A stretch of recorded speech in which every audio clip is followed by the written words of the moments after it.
Ma, what's happening? Welcome, welcome. Dan will always come in telling us how many seconds that he missed or minutes.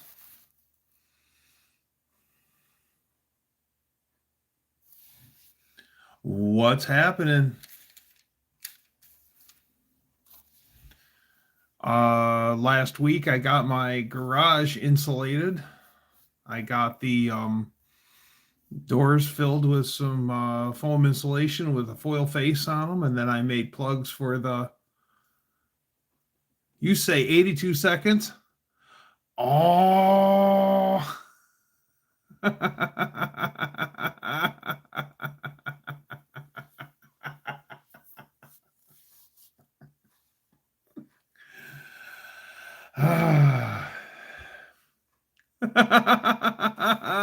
What's up, Danster?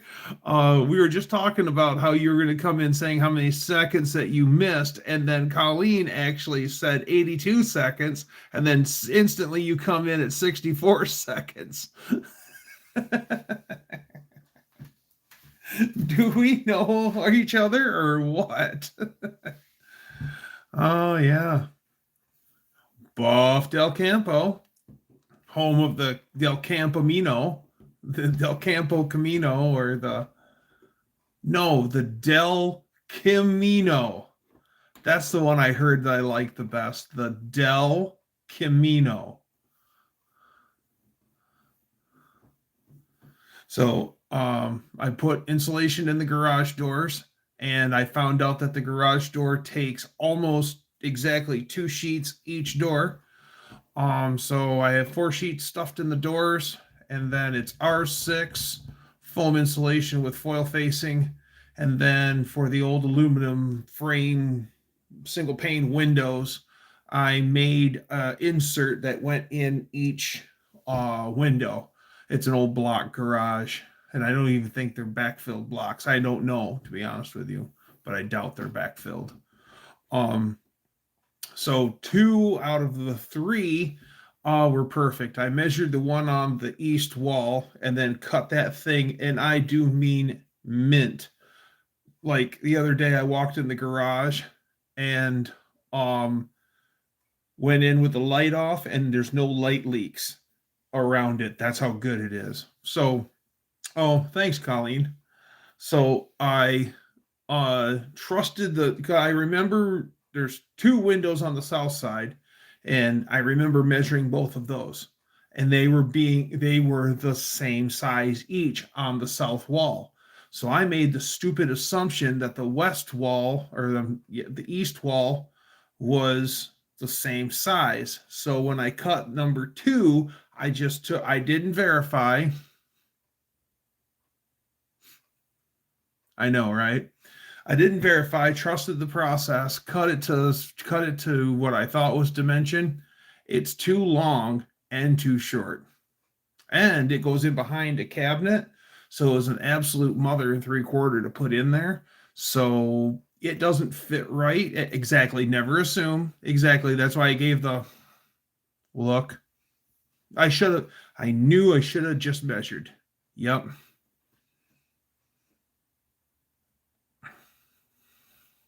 Measure once, cut twice.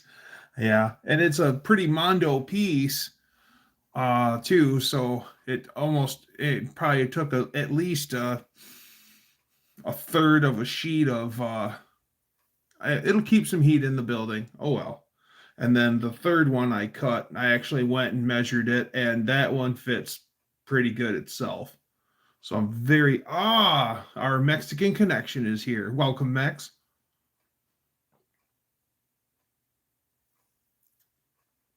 Ah. So next on the agenda is, now that I've got the diesel heater, is I need to start ordering components and scratching up things to make my heat exchanger for the shop, because I am going to, um, yeah, this thing is going to be fun, I think. I figure it's probably going to weigh about 350 pounds with all the sand in it once she's full. Because they're saying 350 to 400 pounds in a barrel of that kiln dried sand. So we'll see. Gonna make some skookum legs for it. It is December 22nd, 2025, and I am wearing shorts and was outside cleaning the front of the house with a water hose, and I am sweating.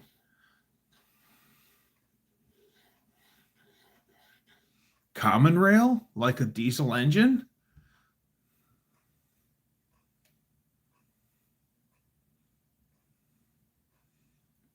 Operated a lawnmower out here today. A rake too. Wow. Yeah, all the snow is basically melted off. It rained the other day. All the snow cover's gone. I had 18 inches, 20 inches of snow on the roof. That's all gone. Um,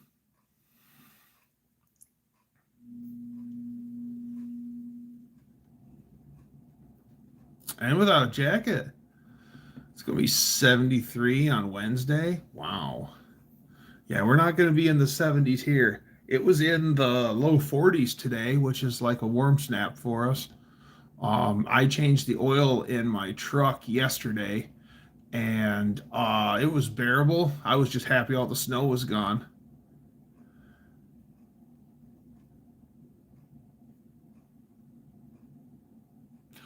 I'm sorry, I don't, Jesus, but welcome again. Sorry I missed you before. Um, Other than my hands being bitter cold from handling the tools, everything was fine. Um, you got a little zealous pouring the oil into the engine, and it's got a big fill port on that Hemi, and for whatever reason, it was dark, and I was feeding the oil to her too fast. At the last second, I realized that that whole thing was full, and it overflowed a little bit. So I was real happy about that. What's happening, country? Um, Other than that, everything went fine. I was happy that finally got the oil change in my truck. I was like 1,200 miles over, which ain't bad. I am so good at calling out the obvious. Take notes. Pure perfection. That's right. He's so perfect when he gets up in the morning. He's perfection, everyone. That's how good Jesus is. Was wearing jeans and a t-shirt, but was starting to sweat before I took off my jacket. Um, had a pretty uneventful day at work. Um, Loaded out only 3 trucks for the whole day, and then yeah, kind of twiddled my thumbs at work. That's normal though. And drinks it. That's right. That's right. Jesus is the man with the plan. Stan.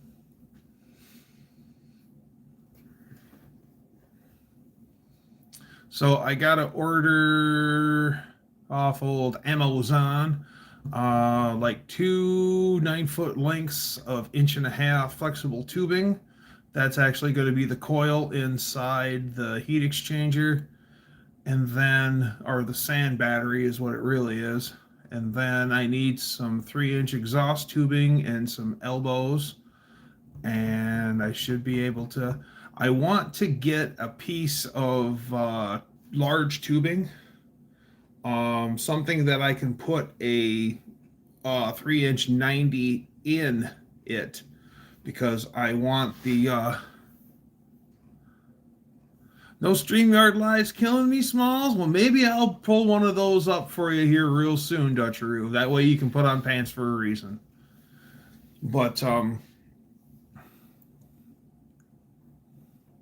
Dougster's best damn still in town. It's not a still. It's not a still. There's no copper in it at all.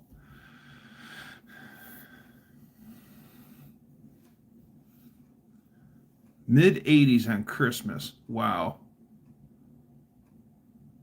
I'm not putting on pants for anyone.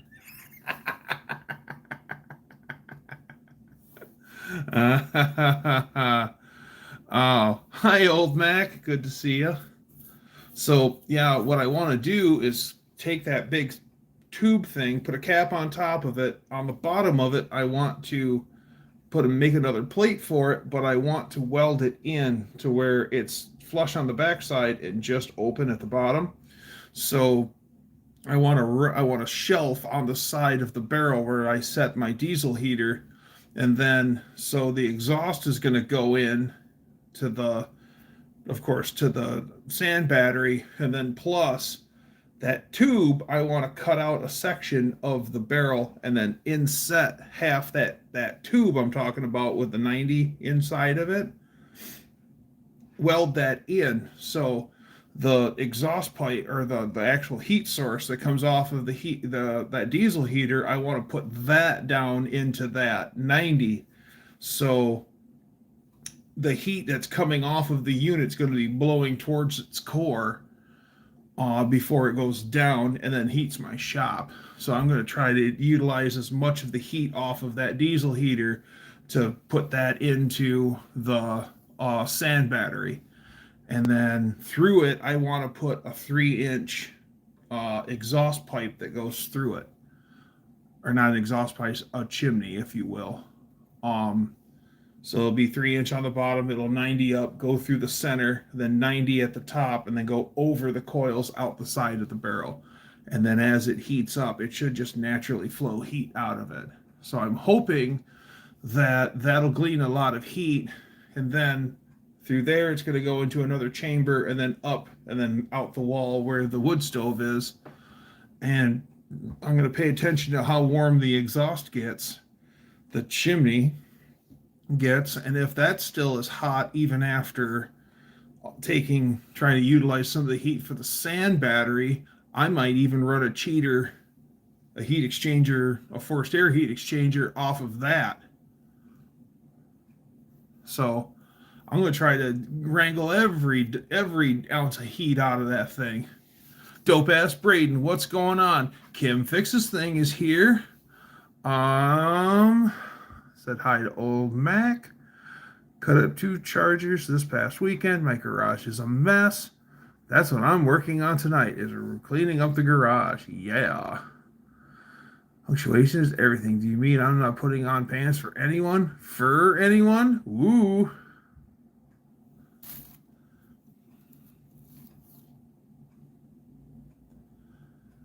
Put a little cook box onto it and be able to prepare food in the shop.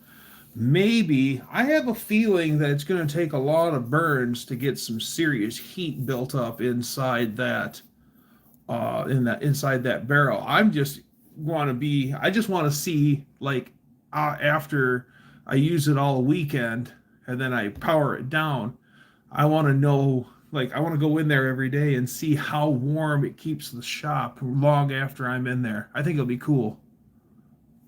You want a pelican as a pet? Okay, that's a big bird, Braden. Hey, why don't you just go for a pet albatross?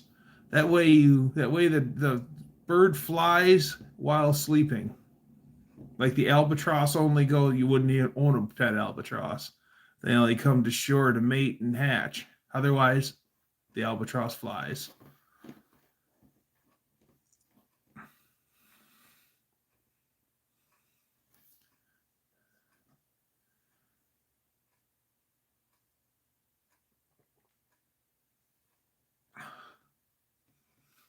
Tether it to the car and drive it around. That's right. At $3 a gallon for fuel, fly, albatross, fly.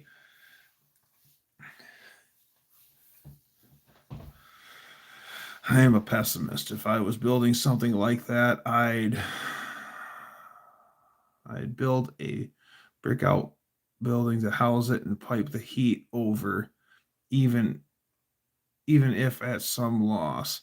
Well, my garage is block, and there's a whole bunch of safety features tied up into. I know what you're saying. There's a lot of guys I know that do that stuff, where they've got their wood stove in a separate unit outside, and then they pipe the heat into the house at a loss, a little bit, but not much, and that way they can offset a lot of Michigan home insurance policies don't like wood stoves, and that's one way of them getting around it. My favorite total redneck system like that is a dead van parked behind the house, and they got a wood stove in that, and then slider door still works, and yeah, they open up the van and they load up the wood stove and then close the door. They cut a hole through the side of the van, into the house it goes. It works. It's this old green van.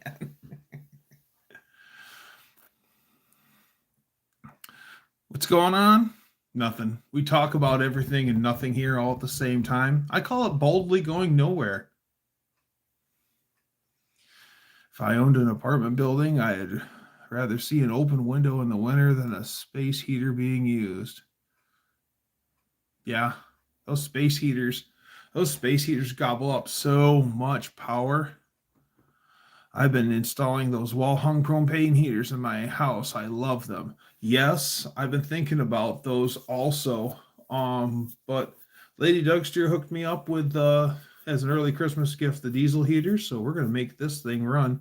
Who's winning NFL tonight? 49ers and the Colts. I don't see any Lions in there, so I don't have an opinion. No guy who has ratchet straps holding up his furnace in his shop. I think I know that very same guy. The good news is they're probably 200-mile-an-hour straps, so it's not like he used the 50-mile-an-hour straps from Hobo Freight. The biggest problems with them is they put out CO2 when they get low. Well, see, we got natural gas here at the house, so I wonder if I could make those wall heaters run on natural. But eventually I'll probably be stepping up to a way bigger furnace than what I've got. This is going to be a fun project, though. I'm really looking forward to it. Are they fireproof straps? That's right. Those are Bonneville rated straps. Yeah, they're fireproof up to 200 mile an hour. The bungalow somehow won. The bungalow somehow won yesterday. The other team must have been bet against themselves. Yes, I did see Menards had a lawsuit. And it's all over that 11% rebate and how it is. They kind of teased it. Like how they talk about it. I guess what they have a problem with is how they talk about it. Like you're going to go buy your stuff and then get an 11% rebate. And then how Menards does it is, and a lot of other stores too, is you get the 11%, but basically they hang on to it for 90 days or a certain amount of time. They hang on to that money. And I think what it is that way they have it in a savings account. They glean interest from that. Then they hand it back to you as in-store credit. So it's their money anyway, but now it's in-store credit. Well, I mean, it's still, we've generated enough money to get some free stuff free stuff with our points or dollars or whatever it is. So I don't know, but there's something about it that multiple states don't like. So I think you're going to see a lot more clarification in the future on that whole 11% rebate thing. How do you know so much about Menards? Because I read articles. I mean, I read I read news articles and stuff. So, I try to be somewhat informed.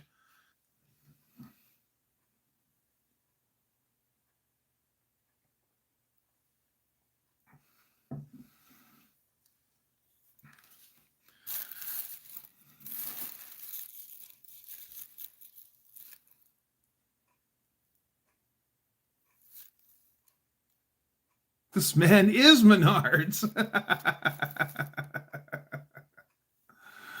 uh, yeah, that's pretty fair to say, Ma. That is pretty fair to say. Jack of all trades, we dabble in a little bit of everything. And then together as a unit, we can be quite the unstoppable force because every person's got their wheelhouse for sure. And nothing like a pool of talent like we've got can really pull together to pull something off. How's my day going? It's going really good. It was warm for a change. Had a semi truck absolutely pelt my truck with oil today. It was an um, older model semi truck hauling a dump body or hauling a dump bed, and it was blowing blue smoke out the passenger side of the hood, like before, like right mid wheel. And he passed me, and he was moving pretty fast for a semi truck. I was running normal speed limit, and he just plastered the side of my truck, the windshield, the grill, the sole side of my truck with oil. So I'm figuring and it was blue smoking the way it was. I think he blew a turbo line, either the feed or the return, because usually turbo's on the passenger side where the air intake is. And man, it was just barfing oil. I've actually pulled off at the next exit and wiped off my windshield once I realized what happened. Okay, I have a question about a snowmobile. Um, First Dutch. Oh, Paul Menard. Paul Menard guys in NASCAR, the actual owner. His family owns the locations in Wisconsin. Okay, I could see that. Fun fact of the day. My senior citizen nudist neighbor who has an upside down pineapple parties called the cops on me last night for my Christmas lights. Mind you, they shut off at 11. Okay. Oh. Doug, how much do you think I should sell my 1999 Arctic Cat ZL 580 snowmobile for? Pristine condition. So we're talking country. We're talking about I got snow. I got keys in my hand. I run over to it. I make sure she's full of fuel. A couple stabs of the old pull rope, and I'm riding. Is it that good of a sled? Like ready to ride, or needs a little help? Because I mean, crank it up and put it out on the trails. It's worth a little bit more. So ready to rip, pristine condition, or she needs help but looks really good. Yeah, Menards had their fingers in everything. I remember they had a NASCAR sponsorship for a while. And I do remember the old ads. They didn't have Menards just came into town when the old Menards guy with the big glasses was still doing commercials. And then his daughter, she tried to carry the tradition, and she was got herself a big pair of glasses and her Menards polo, and I think it just kind of lost its magic because I didn't see that ad campaign go very far.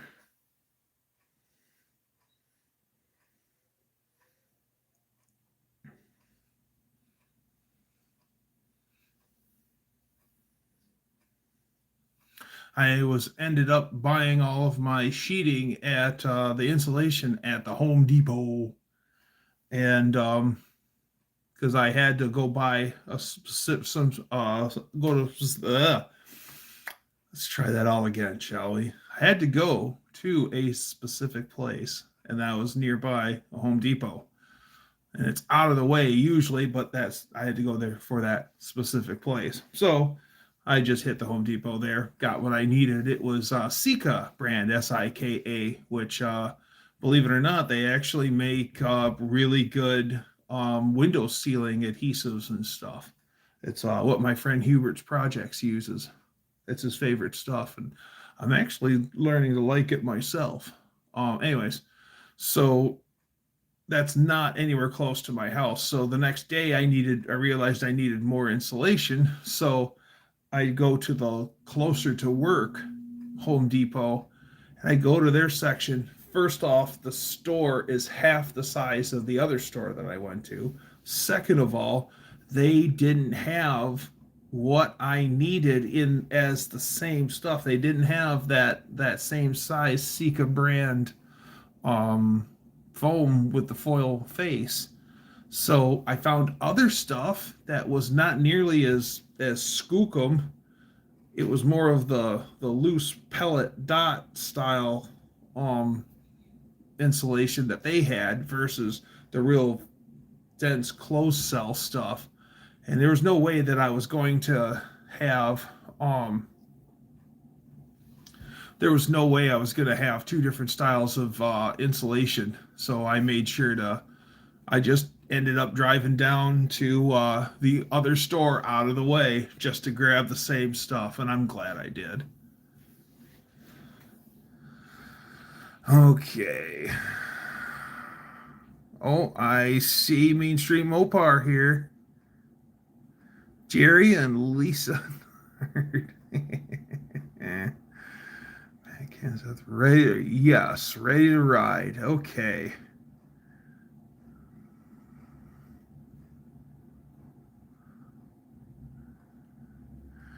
Well, plumber, I get rid of turds. Don't be a turd. I'll afraid to ask what's uptime. Those are for people who they're basically that's the new sign of swingers is the upside down pineapple. Yes, ready to ride. At least $1,000. I would say that something if it's pristine condition, ready to ride. I'd say that that's worth at least $1,000. At least. My 35-year-old son still remembers this Menards jingle from when he lived in South Dakota. We moved when he was 6. That's crazy. Well, it's repetitive. Matt Kenseth from NASCAR is from Cambridge, Wisconsin. Okay. So today I added 1,600 lights to my backyard to help out his complaints. Cops came over and laughed last night and took pictures of the Christmas truck and laughed. So I can see how worried you are that of the fuzz. That's great.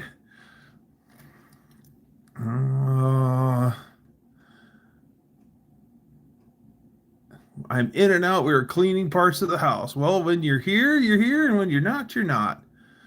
I need a Santa that don't eat cookies. Can you be my Santa? No promises.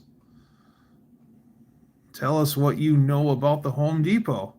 I know that the Home Depot has a big orange logo with white on it, and their mascot is a guy named Homer.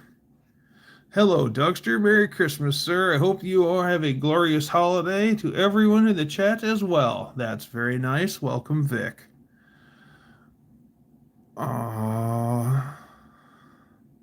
Yes, I cannot be trusted with Christmas cookies. It's a fool's errand to expect me not to eat those. Kansas NASCAR still does local races in Madison, Wisconsin.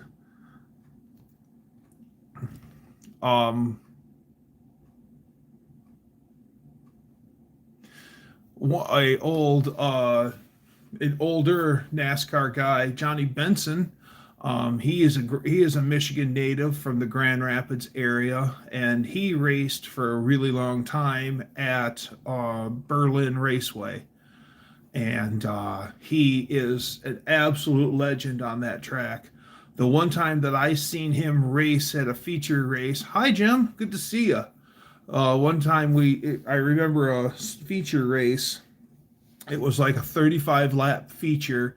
He qualified second to last, and they had problems on the turn 3 and 4 lights, and they ended up calling the race 9 laps short. But Johnny had moved up from second to last in like a 35 car field or 40 car field. He was in eighth place when they called the race. So, I mean, he was whipping butt and taking names. My wife made 120 dozen cookies, and we've been. We have about 2 dozen left. Wow. I bet your Santa likes Dodge too. I think he might have ran. Where Danny Boyd was in attendance. Oh man, Danny Boyd is talking like he's Ricky Henderson, talking about himself in the third person. A friend of mine's wife would each year, what she does is she has a the infamous Dougster. Infamous? Okay. Well, sure, if you say so. But what my friend's wife does is every year, her and all her girlfriends all get together and they have themselves a big old cookie party. And what it is they all come over to her house, and she's got an awesome place with an awesome kitchen. And they, start popping the wine corks and have themselves a Dougster Nation. Wow. Okay. Sure. So, anyways, each lady brings their ingredients for their cookie recipe, and she has some of the standards if you need flour, vanilla, and sugar, and she's got all that. But any exotic ingredients for your cookie, bring it, because everyone there makes 8 dozen cookies. And, or how many dozen cookies? You've got to take your cookie recipe and make so many. And then what they do is, all after everyone has made their cookies, then they assemble cookie boxes where everyone gets so many of each cookie, and then that's for Christmas, and then distribute it out to the families. It's really good. I didn't get a cookie box, but oh yeah, you stop over and me and her husband would be having a few beers in the garage, and she's like, fresh cookies, and handing us cookies, and we're like, okay. Grilled grouper, big old baked roasted potatoes, and asparagus for dinner tonight. That sounds good. Grilled grouper.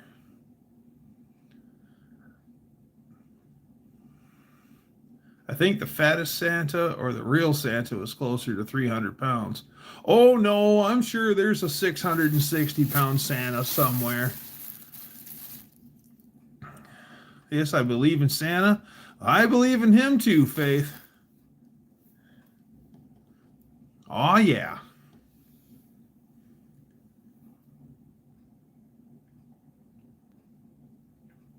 A friend of my dad's that he used to drive with had the white hair, had the big white beard, and his CB handle was Santa Claus. So we talked to Santa every day.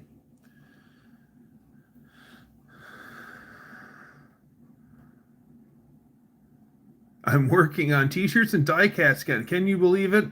This is how shocked I am, Vic.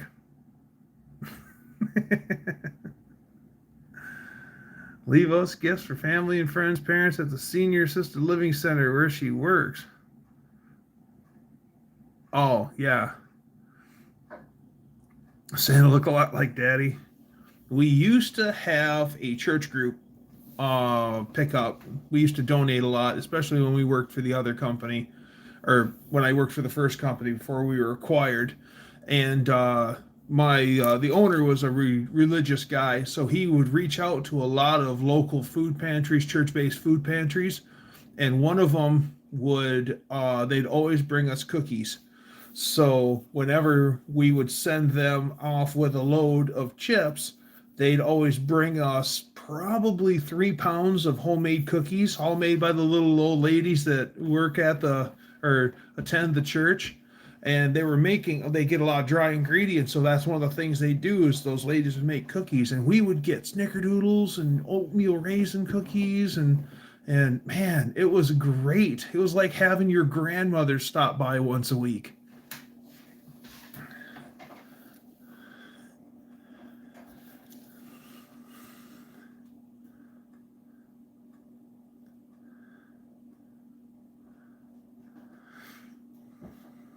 I'd like to see Daytona. I'd like to see Daytona. Nah, man, I actually got power back in the dining room. I'm finally able to get back to it. Got lots of projects to finish, but I'm finally able to sense the fire. Okay. I'd like to prove my Santa side by side with Leroy the redneck reindeer. Just glorious mullets blowing in the wind, blaring Oak Ridge boys and compound turbo coming sleigh. Yes. I know Santa is real because I get to see Santa every year. That's right. In another 20 years, dribbling.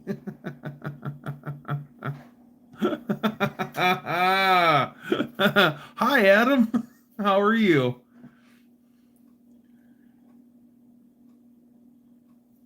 Adam, I was just talking about the Adam and I work together. I was just telling him about the religious place that would give us cookies when we make them donations. Those cookies were always good.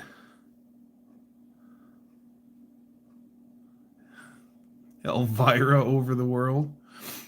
Up here, Doug reindeer get run over by grandmas all the time.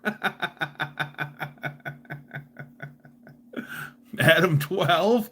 No, no. Adam's more than 12.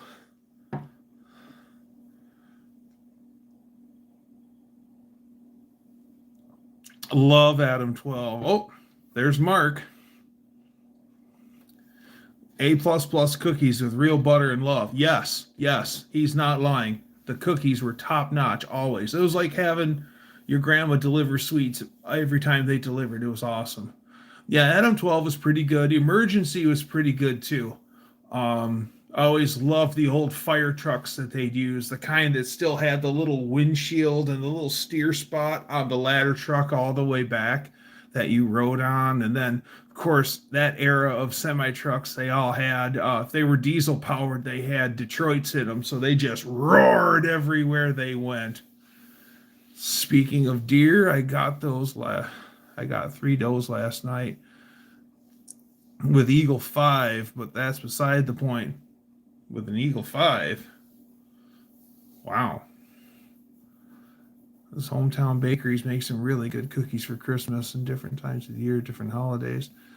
See, these ones were just ladies that were attending the church, and I think just as a thank you gift, they were making Granny good cookies and giving to us. Oh yeah, it was awesome. Yeah, two-stroke Detroits. They make their own music, don't they, Danster? Had a I was just talking about it, but I had a semi truck plaster meet the windshield and side of my truck with oil on the way home. I think it was a bad turbo oil feed line or a bad return because it was making a buttload of blue smoke out the side of the hood. And then I was too busy focused on that truck. And then finally I realized long after he's gone, still spewing oil out and smoke out the side of the truck in a place where it's supposed to be happening. And I had to pull off to the nearest gas station to clean off my windshield and wipe off my truck.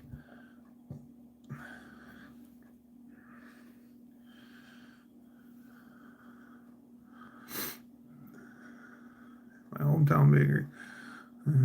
Favorite Adam 12 episodes, the one where the parrot that kept saying down with the pig. No, I don't play Pokemon Go. I stick flip flop in turbo to stop a leak. Hello, Adriana.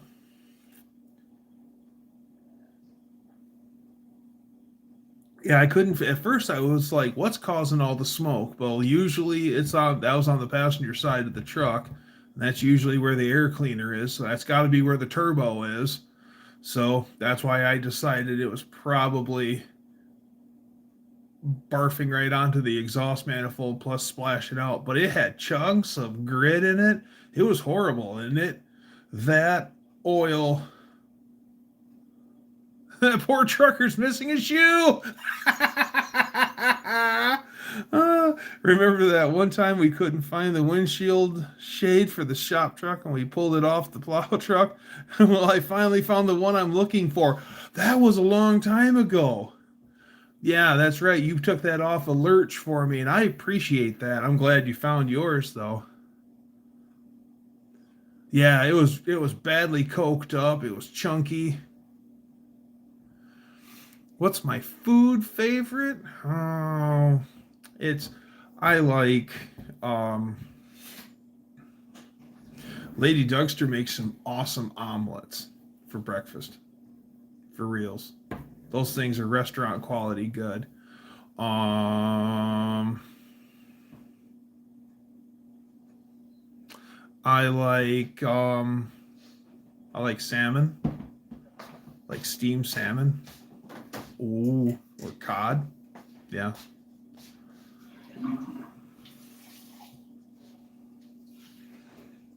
I don't have much friends on Pokemon Go. Well, that sucks. Yeah, it was. Yeah, Danster. It was blacker than the Ace of Spades, and yeah, it had grit in it, and yeah, it was bad. I just hope that they weren't just running it that way, because I'll tell you what, at as much as a gallon of oil is, and there's, well, most of those engines are 12 quarts or 12 gallons of oil.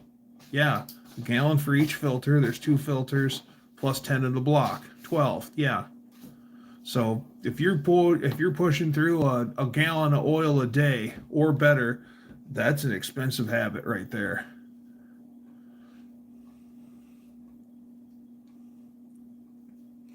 I like my protein to be on a vegan diet. That's my favorite food.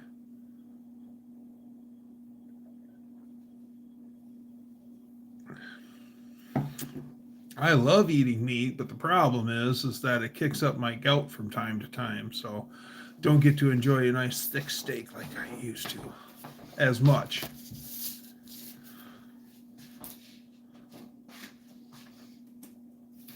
Yes. I won't be. I might not be coming home, so I'll need it before I leave over. Okay. Then I'll have to run out and grab that. All right. I am going to go take care of that for Lady Duckster. So I will be right back. Talk amongst yourselves. Dutch, don't make me regret this. You're in charge. Okay, be right back.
What?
There you are. Thank you. You're welcome. All right. What'd I miss? What'd I miss? What'd I miss? I was helping Lady Dougster. Yes. Lady Dougster needed something, and I kicked in the clutch and made it happen. Doug's not there to cover the image with his hand. Uh-oh. You've been seen. I am super far away from that. You have to add those minutes to the back end. Your suggestion has been noted and logged.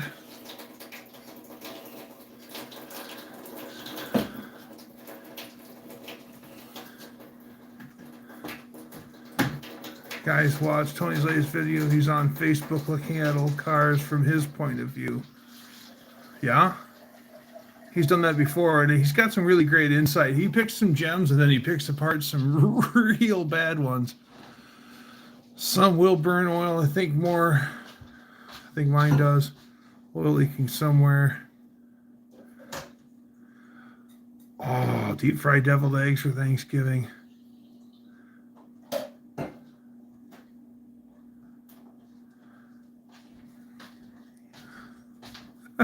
Darn hard water.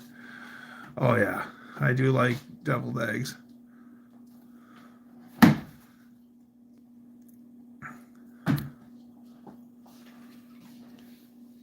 Tony did a long time ago. He'd find a car and kind of, pick on it a little bit. And yeah, deep fried deviled eggs.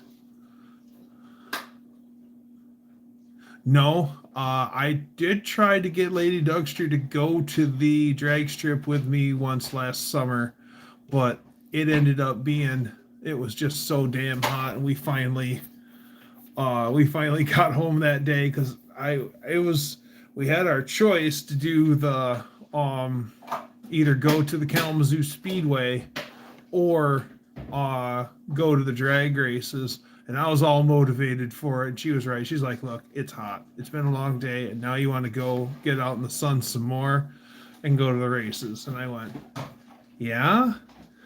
Yeah, I guess I kind of bit off more than I could chew, didn't I? Deviled eggs are pretty good. I don't care. Now, it's weird. I don't care for hard-boiled eggs. Just to get a cold hard-boiled egg and eat it, no thanks. I don't even like hard-fried eggs. But take that same hard-boiled egg, make egg salad, or make deviled eggs out of it, that stuff's gone. And I don't understand why. It's the same stuff. The wife and I spent our honeymoon at Milan. I've never been to Milan. The only drag strip I've been to, I've been to two in Michigan that I've been to, is Old Central Dragway, which is now Mid-Michigan Motorplex, and then Martin Dragway. There's Northern Dragway, which is straight north of me, and then there's, Milan. Yeah, there's only 4. Play Roblox? No. I play with engine blocks.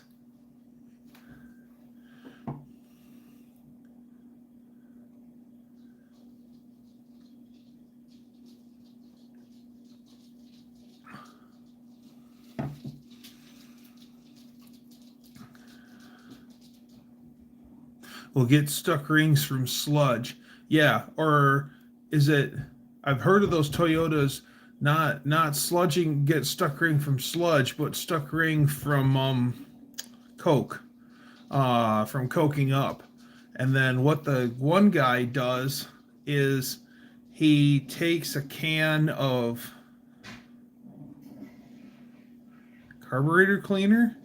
He takes a can of carburetor cleaner, puts it in the freezer, and then he depressurizes it. It's very important that it's good and cold before you do it.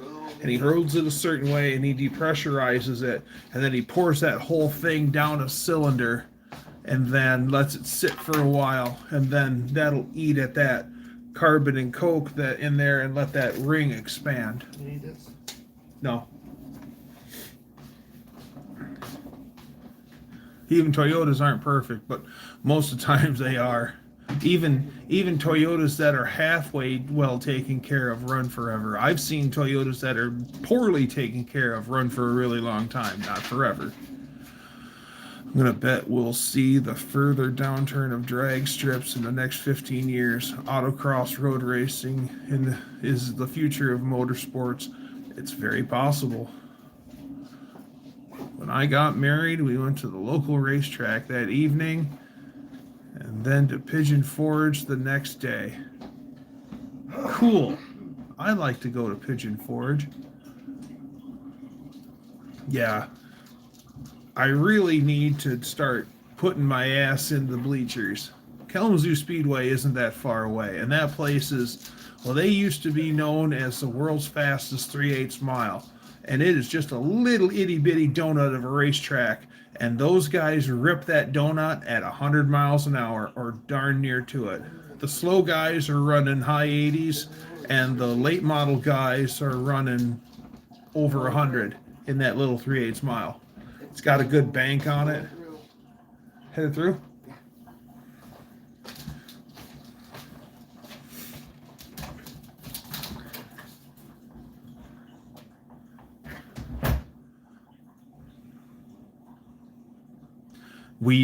Our Toyota gets put up for the winter. It's always ready to rock. We always go out and start it up and stuff in case we need to drive it, but it does have a little bit of rust on it, but not bad. And it's such a nice car still, even though it has been rear-ended. But it's still such a nice car, and it drives so great. We don't drive it in the winter. That's why we've got Blanche the Avalanche for Lady. That's Lady Dougster drives the Yoda all summer, and then she drives Blanche the Avalanche all winter long.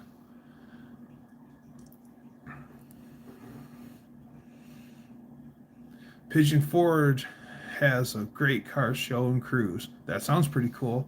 I was actually impressed of the level of car show. There's a up in Middlebury, Indiana. There is a place called Das Dutchman Essenhaus, and it is a Amish style restaurant, and everything's family style there. So you get chicken, you get like everyone's family style. You got a bowl of potatoes, and you got a bowl of rolls, and you got a bowl of chicken and mashed taters, and it's super good. And the dining area is way cool, all Amish made and really nice. It's really impressive in there. Well, in the summertime, they would actually have some car shows out there, and then you can go to there, and then they've got like a really nice elaborate wagon, and then an Amish guy will take you for a ride on the grounds for a few bucks, and yeah, yum, get you some. Yeah, that stuff is pretty good. Now over on the other side of the state, there is Frankenmuth, Michigan, which has got Bronner's, which is like Christmas 365. It's the world's largest Christmas store. It's, yeah, lights and the whole shebang. Well, anyways, there's a large German population over there, and in Frankenmuth, and they brew some really great beer over there. They make some really great cheese. They got some cheese houses over there, but what they're known for is fried chicken dinners. And there's two big restaurants. One's named Zender's, I think it is. Yeah, Zender's. And that's a family style fried chicken dinner. And I have yet to experience it, but I've been told that it is just phenomenal.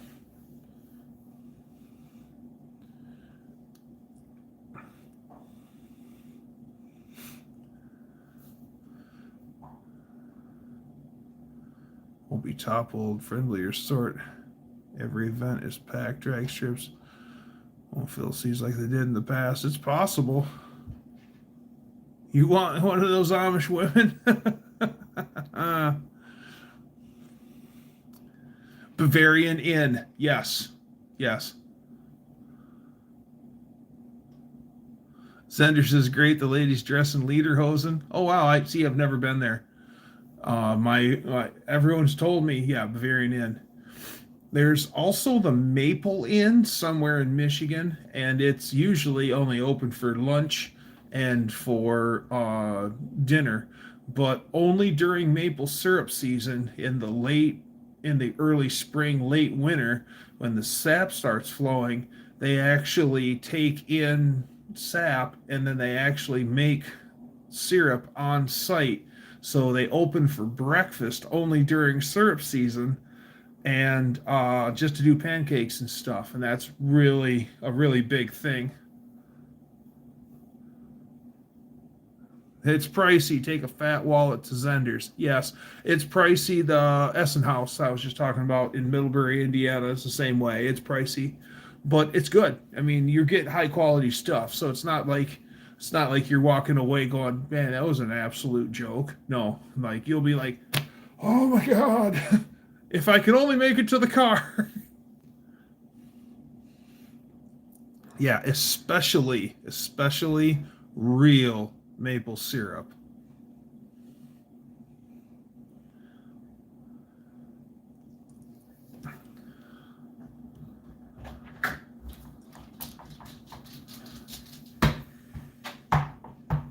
You just throw the ball at me. I threw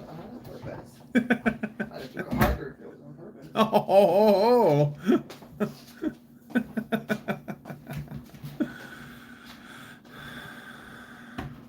The Blue Gate. You must be talking about Shipsawama. You drank Aunt Jemima straight out of the bottle? Diabetes. Hi, I'm Wilford Brimley, and Liberty Medical. It'll help you lead a better life. What are you doing out there, Ruby? Are you stupid? You're stupid. Colleen, none of the racetracks like that in Michigan. Grattan, they have the grandstands higher than the track on a hill. You can see everything without moving. Grattan used to be a drag strip many years ago. And then what they ended up doing is where the drag strip ran, the shutdown lane was too short and it was going straight towards the road. And as the cars got faster and faster and faster, the shutdown lane became more and more and more important. And then the people who owned Grattan decided to turn it into a road course. So the main drag down by the grandstands, I'm sure, is the old straightaway for the drag strip.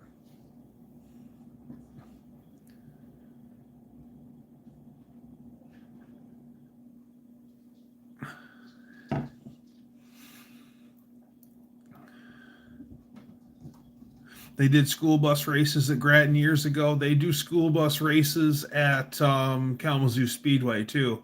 That is so absolutely funny. Boat races are an absolute hoot.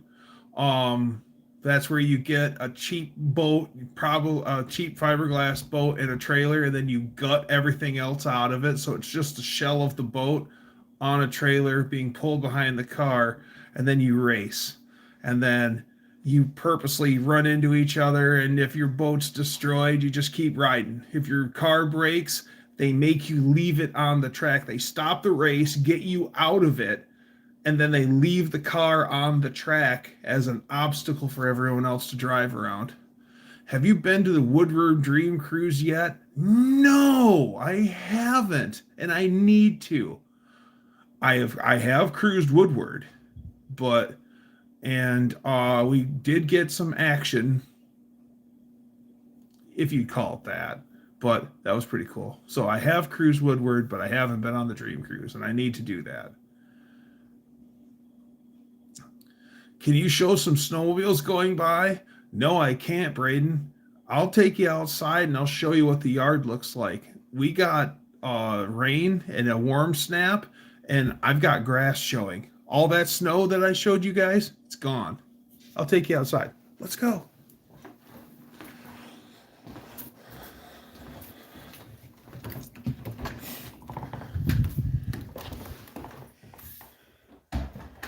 Oh, Teflon Don, what's happening, my guy? Welcome, welcome, welcome. All right. We are outside. And boink. That's it. That's just like where we shoveled the snow. Otherwise, it's green grass. That's the flower bed. There's my driveway. So, yeah. We're not riding snowmobiles here right now. Now, a week ago, we were still riding snowmobiles.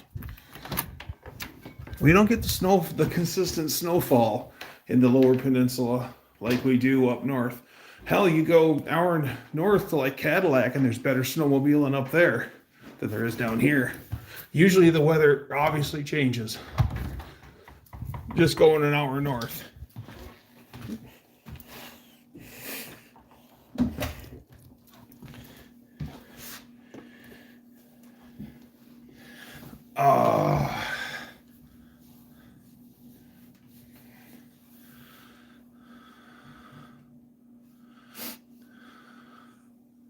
I found a little snow when I was picking up the fallen leaves today.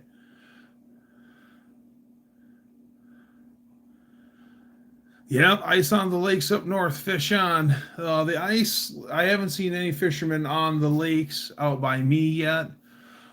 We do have lake ice, but not anything that I actually want to stand on.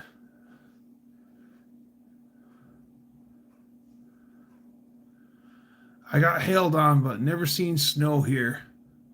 It's someone like you, Max. I'd love to see you ride a snowmobile. I think you would have an absolute blast.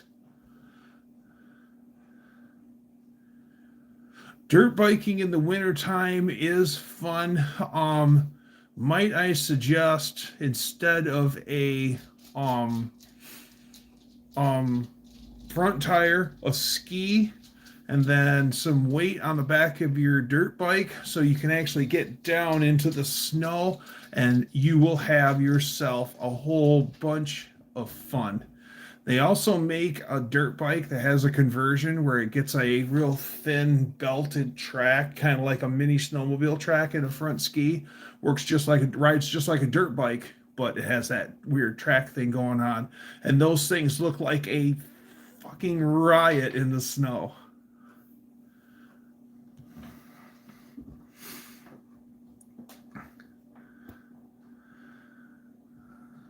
One to 3 inches overnight means we leave for work a few early. Absolutely.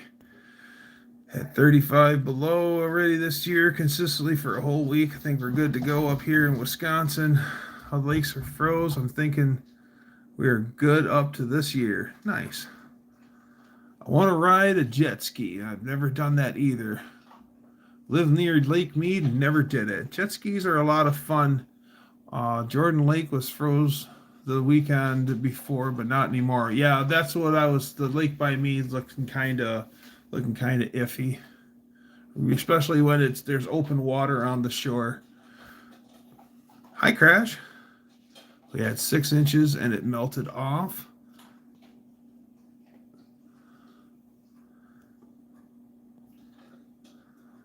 We had 6 inches and melted off. 3-4 inches melted so far. We'll see 60 degrees on Christmas Day. Man, 35 below. Yeah, that's cold. Patrick, hello. Where we are, snowmobiles and side-to-sides pass by all the time on the way to the trails. Yeah, there's a lot of sleds that come past here. Well, there's a power line that runs really close to my house. So that's everyone's favorite little recreation spot. Going to the shop. Bye, Buff. Thanks for hanging out with us. See you tomorrow, everybody. To Tuesdays, most people know, but I'll still plug them anyway.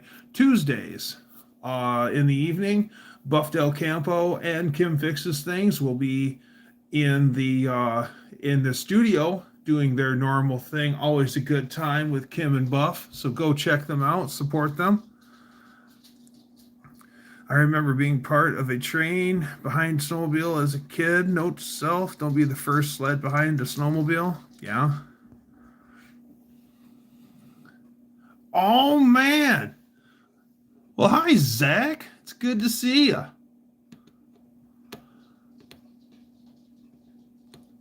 Take an MX dirt bike across the water in the summer. I always wanted to take a snowmobile across the water in the summer.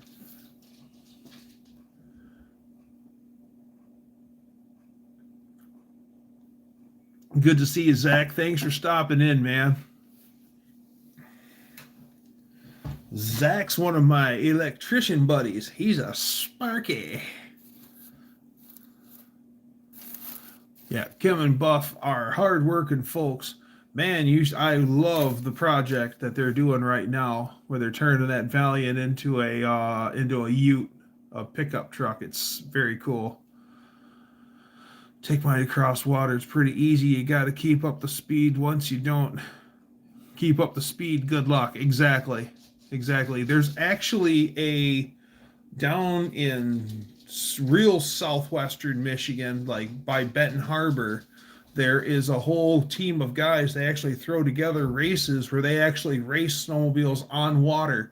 And you actually have this little dirt mound, little dock thing that you put your snowmobile on, and then they give you the light. It's head to head. They give you the light, and then off onto the water you go. And then, hey, babe, how long would you say that track is from when they launch to the end? I'm a girl. I am not good at distance. Not good at distance? Okay. From here to there. It's from here to there. You heard it straight from Lady Dougster. It's from here to there. But, yeah, that's actually pretty cool.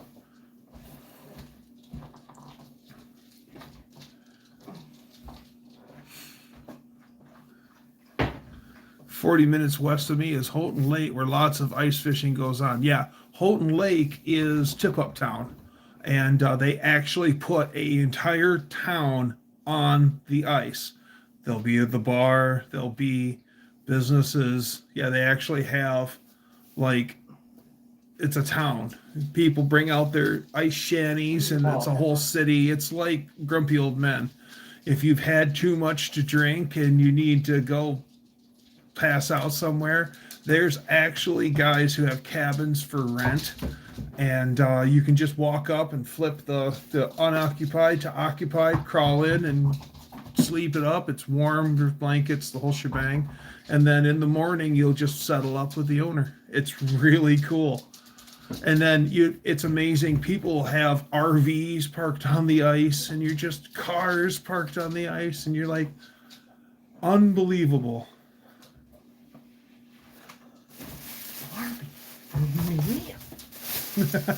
Oh my goodness, it is what I asked for. I have a couple of Christmas gifts I still need to wrap. Whoops. Lady Dougster found the Barbie thing. You want to see the other one? The car? No? Yeah, I bought the one that still had the battery thing unplugged. Downstate, Algomac is the same way. Braden, how far away is Chetek, Wisconsin from you, Braden? Time bag of catnip for the catster. Is he on his spot? No, he's not on his spot. He's not in his chair. He doesn't need that much. He's a lightweight when it comes to the catnip game. He eats it. He eats it. Adios, Max. Enjoy dinner. Good seeing you. I got some catnip spray for us. Ooh. Don't say that out loud. He might hear you.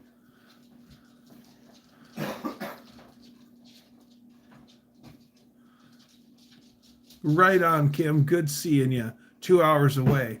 Well, the reason I was telling you that, Braden, is Junkyard Digs is sponsoring, like, Chetek is going to have a Winterfest, and they're putting on a vintage, Junkyard Digs, another YouTube channel, is putting on a vintage snowmobile ride.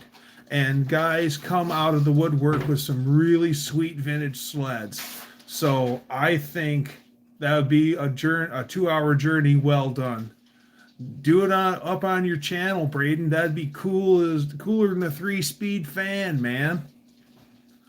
I mean, if I live closer to Chautauqua, Wisconsin, I'd go check it out. That looks like a good time. You got a new phone? Good job, Faith.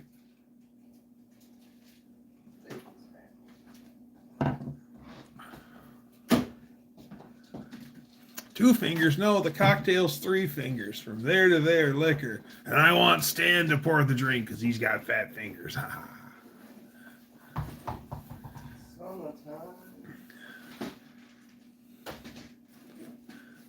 Ooh, I see a BMW logo. What's up? Yo, Shy. What's happening? Don't care for BMW cars, but I like BMW motorcycles.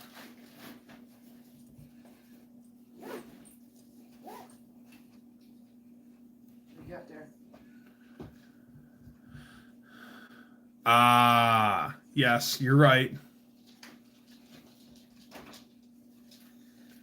I'm finer than frog hair, Chai.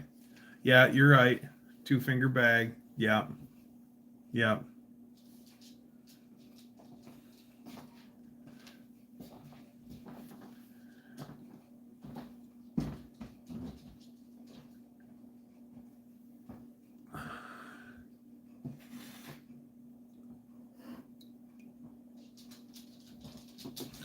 Book 'em, Dano.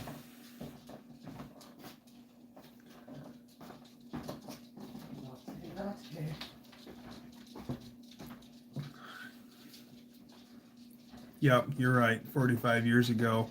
A lid is one of those units of measurement that's no longer used anymore.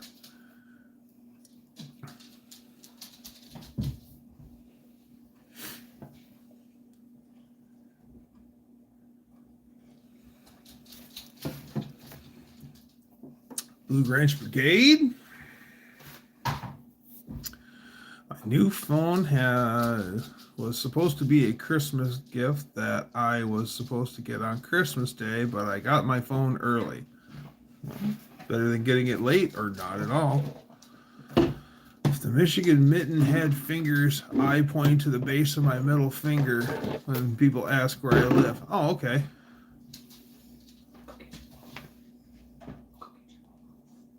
17.50 halves equal 35 ounces.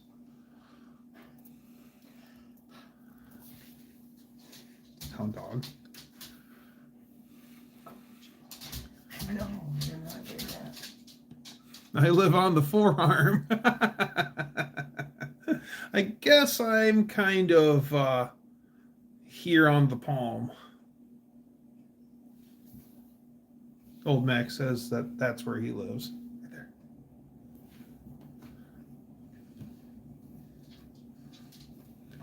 And then Indecisive Garage, he's, I think, north. How far, Old Mac, how far is Roscommon from you where Indecisive Garage Tim is? The upper forearm. Yeah, that's great about Michigan is we give America the high five. Nobody else can say that. We also have the most shoreline of any state. Big surprise there, right?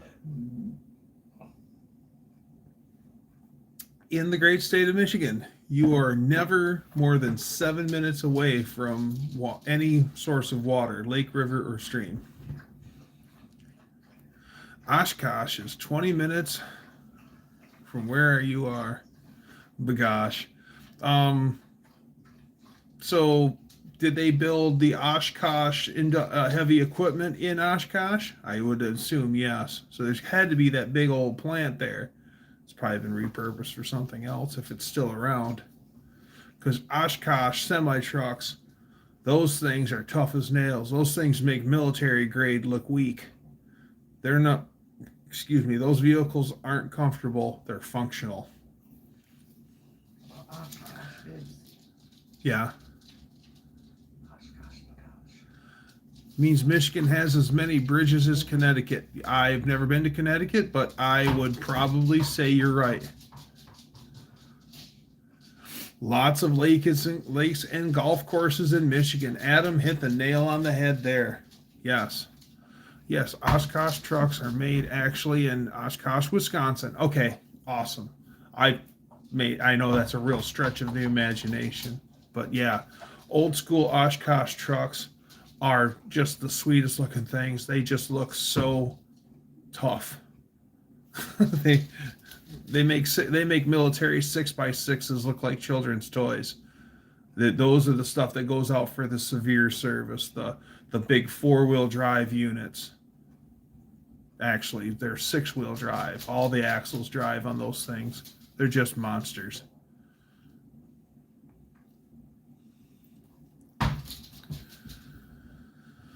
Yes, and your university Oshkosh is a college. I took a tour in the Oshkosh College with my friends. Oh, cool. I thought pants were made in Oshkosh. Yes, Oshkosh Bagosh. Lady Dougster just said that. And then so did Dan. Yeah, there's pants made in Oshkosh. They bow bridges if you park too many on one ridge. Bow bridges. Ah. Oh, glory down at the courthouse, by golly.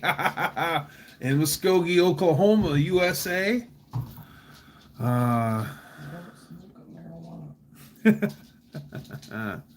I doubt same as Connecticut. Michigan is bigger. I've always been eyeballing. I love poor. Does Lady Dougster have her own name? Lady Dougster.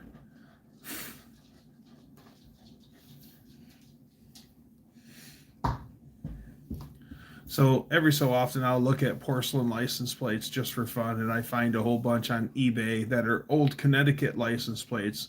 A lot of them are from the early 1900s, and there's always a whole bunch of Connecticut ones, porcelain on steel, different colors, and they all start with C for Connecticut. And I've always been interested in those, but I don't need porcelain license plates in my life anymore for the time being. But if I did,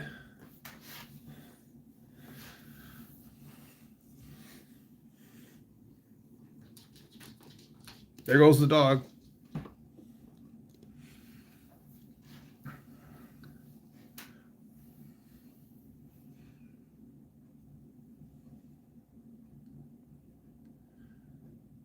You ever take a tour of the jail in Appleton? No. Allegan County, which isn't too far away from me, I guess you can tour their old jail, and I'd like to go check that out. I've never done that, and I live right nearby. I have, with John Cope, have been to Old Joliet Prison a couple times, and I'll tell you what, y'all, that place is cooler than a 3-speed fan. Yeah. Yeah, the tour of the Old Joliet Prison, that place is cool. That place is way cool.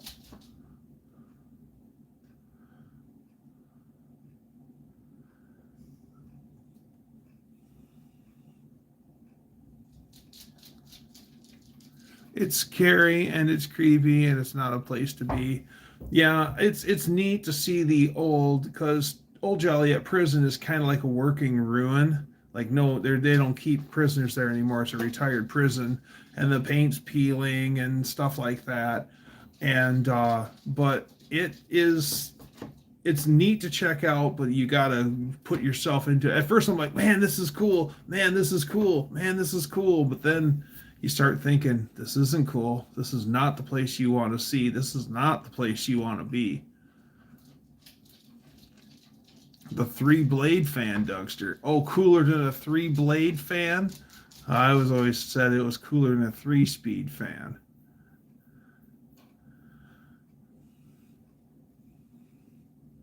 Joliet Prison was awesome when the Blues Brothers were playing there. That was the first time me and Cope went there. That was a good time. It is a horizontal frat dog mounted. I will never go to a haunted house. I don't care for the haunted houses. My anxiety just goes through the roof. Lady Dougster, on the other hand, she lives for them. Like if she finds the one that's like 5 hours away and it has like if we don't scare the pants off of you, you win $100. She's like all about it.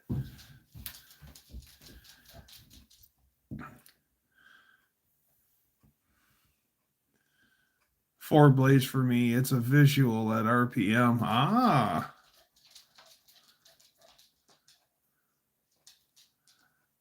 My anxiety goes through the roof all the time. For the most part, my anxiety is pretty good, but it's something about the fact of at any moment someone's gonna startle you and scare you, and it just my anxiety goes through the roof. But that's one of the very few times. I don't care for roller coasters either, which I know is sad because I like the speed. It's just the falling part. I'm not a big fan of heights. Other than that, I'm good to go.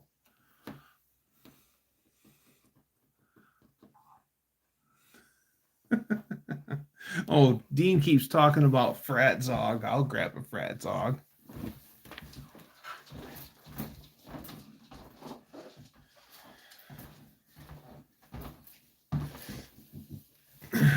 Behold, the frat zog. It's a made-up word by Chrysler. It means nothing.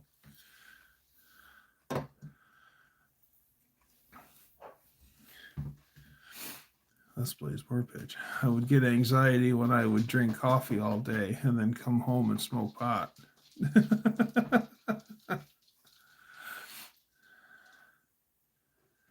4, that's what I'm working with. 5. This room's working with 5.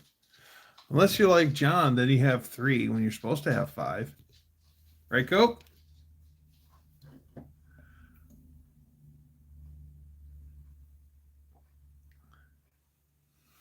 The Emperor Zog. Wow.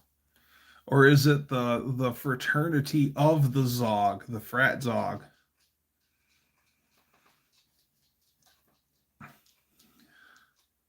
Be nice. I'm excited for Thursday because I get to open presents. Yes.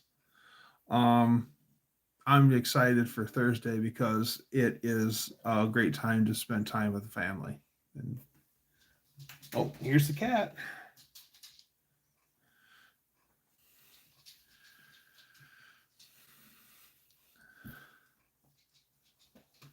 The rest are 4.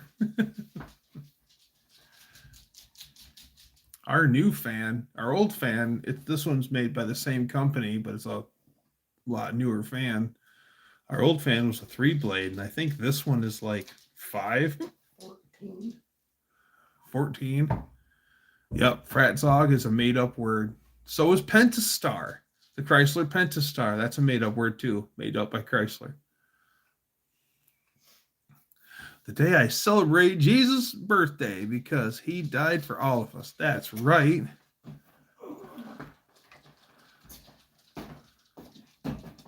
It's summertime. I burned both our presents when I recorded my radiator back in October. Don, I know it. Well, it's not cheap, but it's a necessary evil. Yeah. Yeah, they're proud of that stuff, aren't they? They do a good job and it'll last a good long time, but man, that's a hard, yeah. Ready? You ready to rumble? Rumble in the Bronx. It's a royal flush with 3 blade. 3 blade fans look like they're missing something even when they're built that way.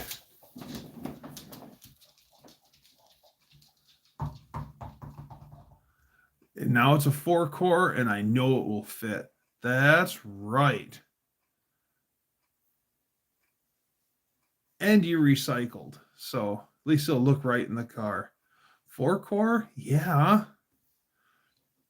You're gonna have like penguins running around on the temperature gauge, aren't you? You're gonna be running so cold that the thermostat will keep closing.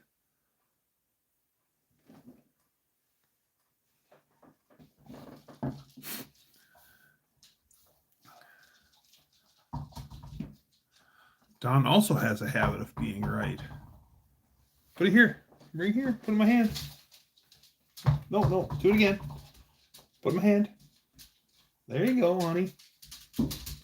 Gotta play fetch with my dog, right? Put it in my hand.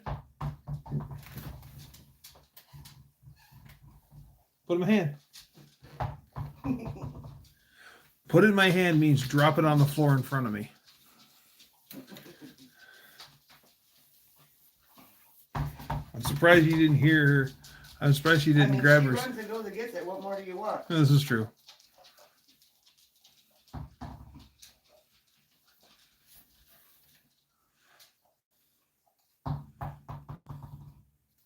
Yes, we're doing it. Pull my finger. No. It was even worse. Pull my hand. No.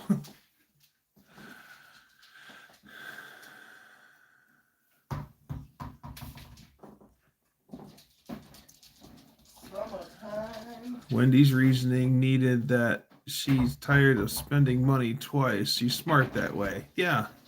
Oh, hi, buddy. Man gave names to all the animals in the beginning.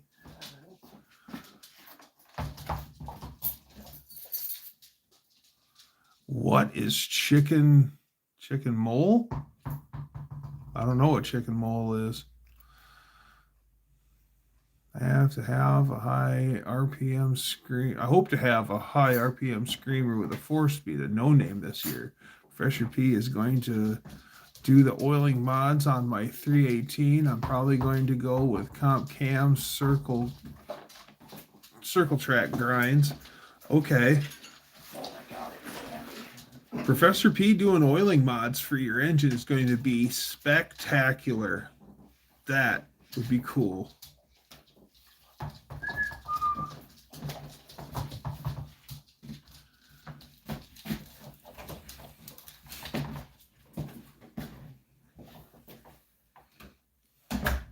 Never trust a fart. Absolutely. What's your favorite Christmas movie? Well, a lot of people don't recognize it. They recognize it now more than ever. It isn't my favorite Christmas movie, but Die Hard is a Christmas movie. But no, my favorite Christmas movie is not Die Hard.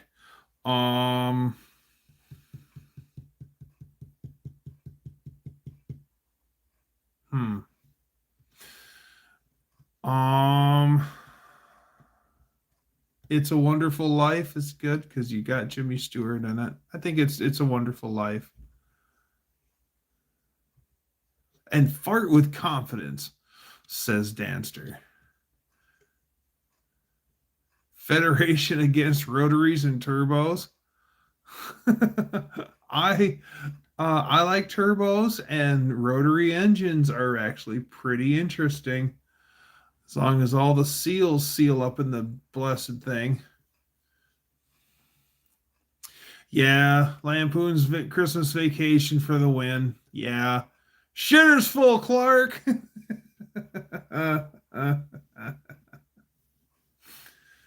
Yeah, that is a good one.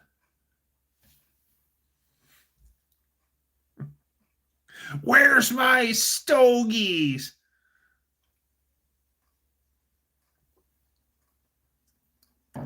Oh, attention everyone. Buff Del Campo and Kim Fixes Things are in the shop. Shop.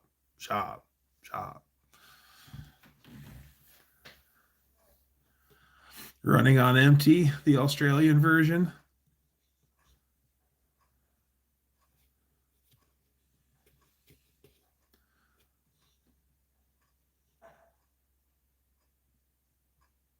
That old welfare wagon rolling with the big Christmas tree on it. That welfare wagon is it is a Ford Taurus station wagon. Yeah, it's a Ford Taurus station wagon. Why don't we all go over to somebody's house? Yeah, we're all going to go up to Braden's house. Yeah, let's go to Braden's. Hanging out there.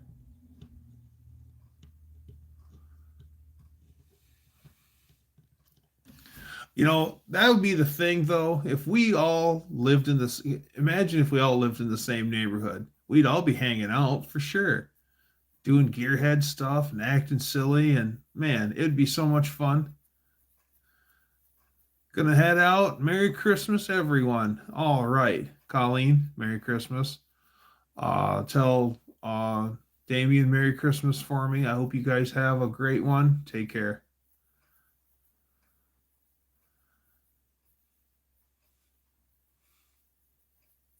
The small guy gave the stogie to the big guy called Arnie.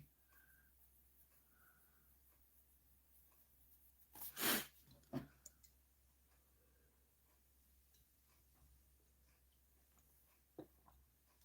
going to refill my glass. And this time,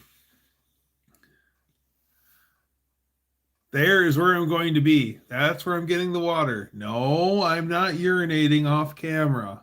It's water from the door. But it sounds suspiciously right.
You got it, Adam.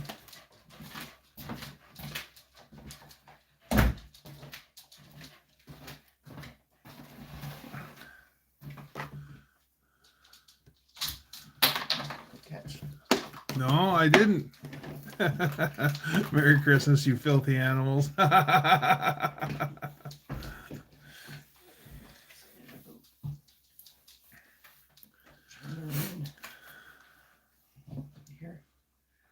What kind of cigarettes should I get? The invisible ones, the ones that are nicotine free and smoke free. No lighter needed.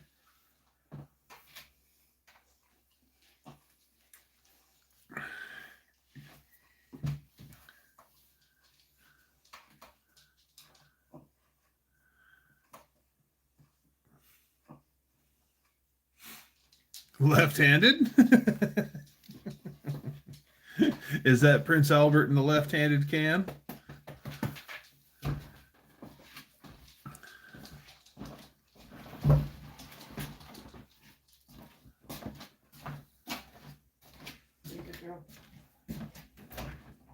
What if I don't want to be a good girl? You want anyway. Okay.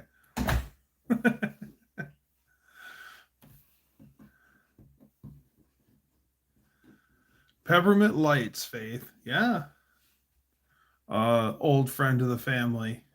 He always had gum or Werther's Originals on him. And he had quit smoking cigars years ago. He always had the big old broom handle cigars too. I remember when he smoked, but he gave those up, and then always he was like a candy machine.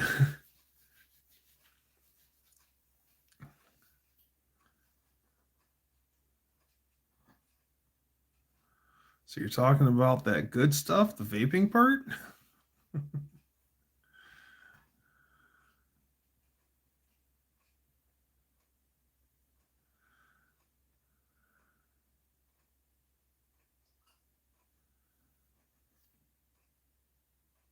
Well, each state prices cigarettes differently. So yeah, that's pretty cheap.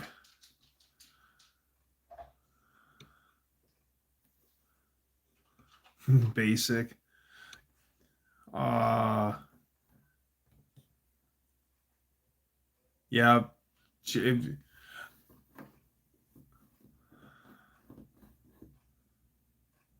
Have to roll them yourself. To one of somebody's house in this chat, whose house would go to whose and who would become to whose house?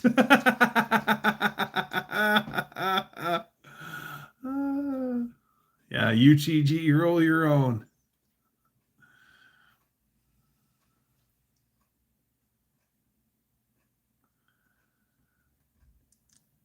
A friend of mine used to smoke Camel non-filters. My cousin smokes Camel non-filters, and he's just a smidge younger than me.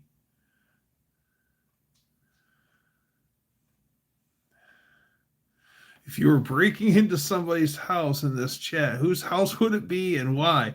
I wouldn't want to break. I would consider most of y'all my friends. Why would I want to break into your house? And really, if I'm invited, who's breaking and entering? Always liked the Winstons before they sponsored NASCAR.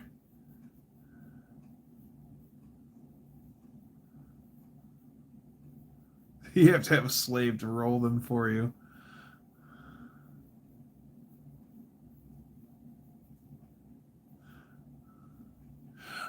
Backyard builds, understood. Point taken. I might participate in some of the backyard builds too, from time to time.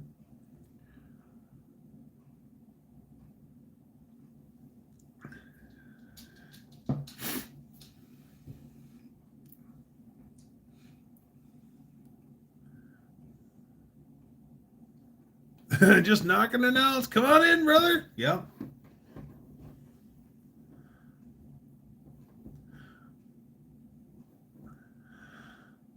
If I was a Camel fan, I'd walk a mile for a Camel.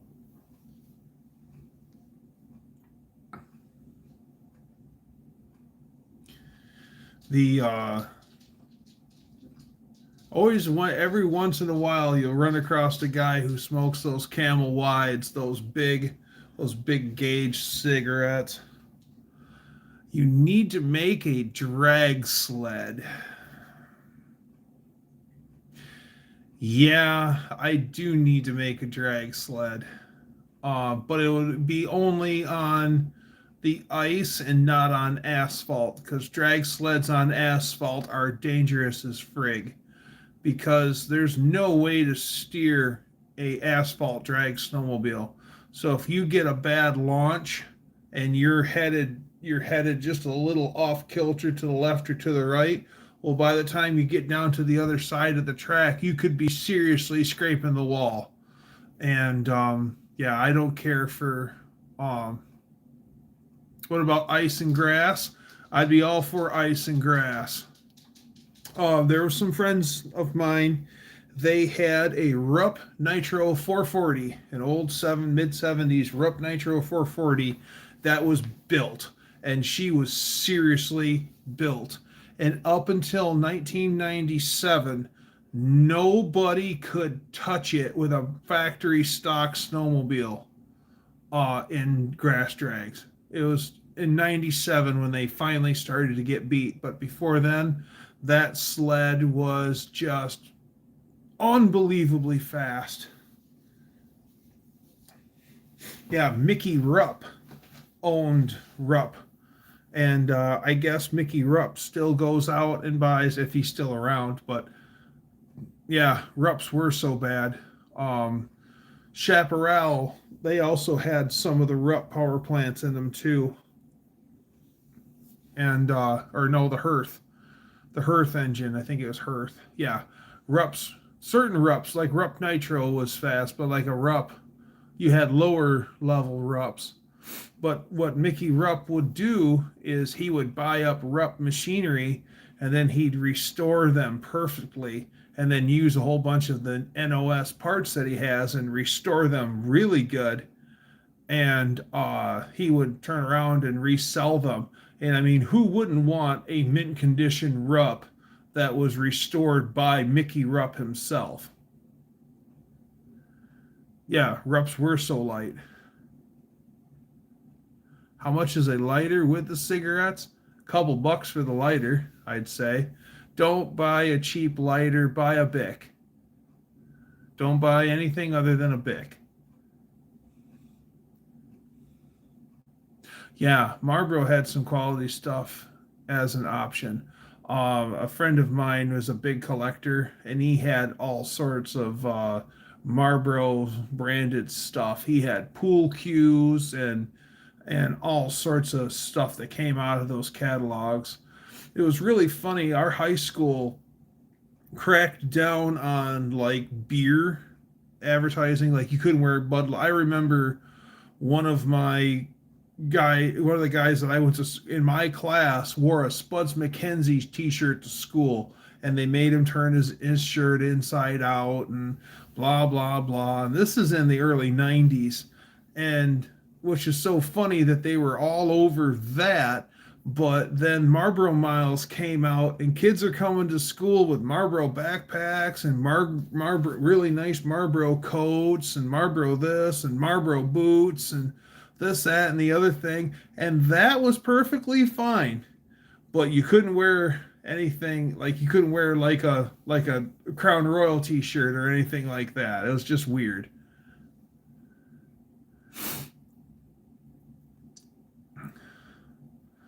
Go buy yourself a disposable. You can buy disposable vapes in Wisconsin. Go buy yourself one. Yeah. Spuds McKenzie. Yeah. When's the last time you heard about him?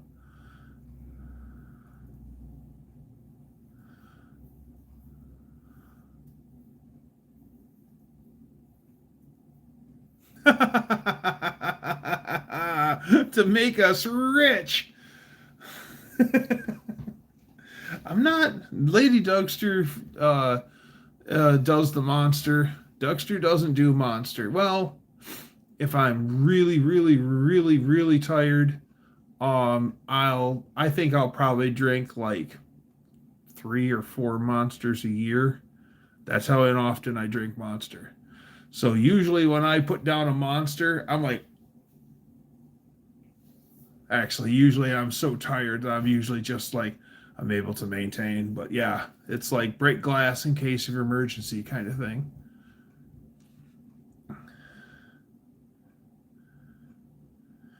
Then pull tabs are made of really good aluminum and are worth more than normal aluminum.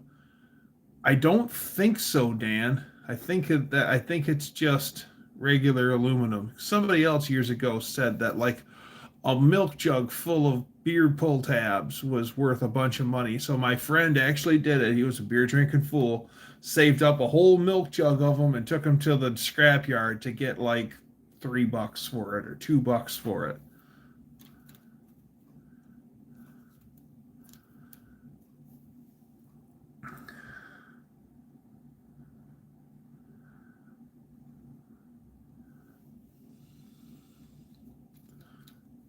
Not BSing on tabs. We have 90,000 tabs all broke down and 400 each. You do the math. Holy crap. The secret, the cowboy killers. Marlboros. Wow. Wow. That's a lot. That's a lot.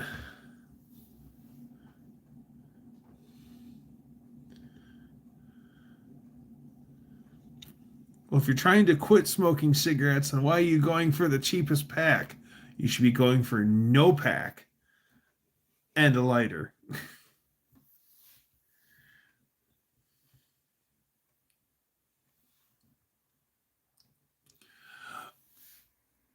I don't know what you're talking about, Don. I already forgot.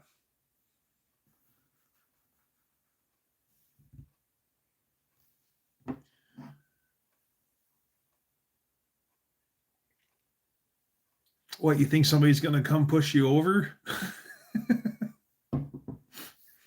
The headline, man, breaking entering happened. Thieves only took.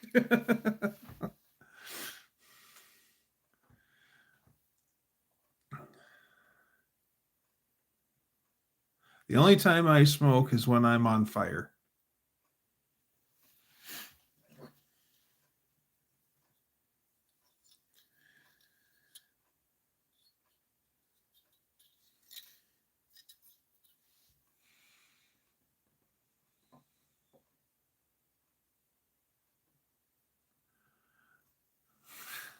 A fun person to break and enter?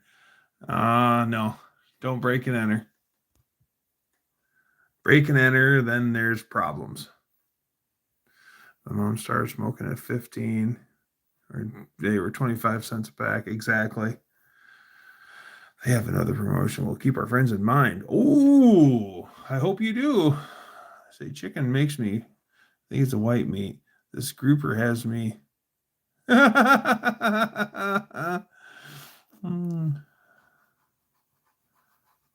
Holy crap, 9 years old.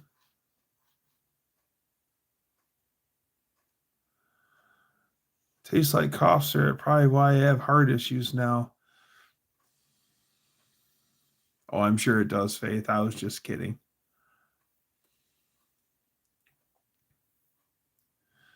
Yeah, Jägermeister and Red Bull for the wide awake drunk that everyone loves.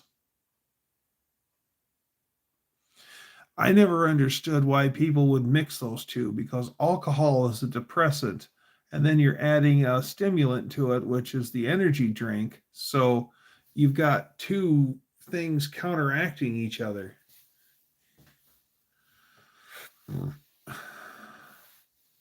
What's the worst food you were going to try for $1,000? Only if you want to, Faith. You can do anything you want to do if you put your mind to it. But it's not up to us, it's up to you. We can suggest everything that we would like to see you do, but we're not in control of your ship. You are. You are your own captain.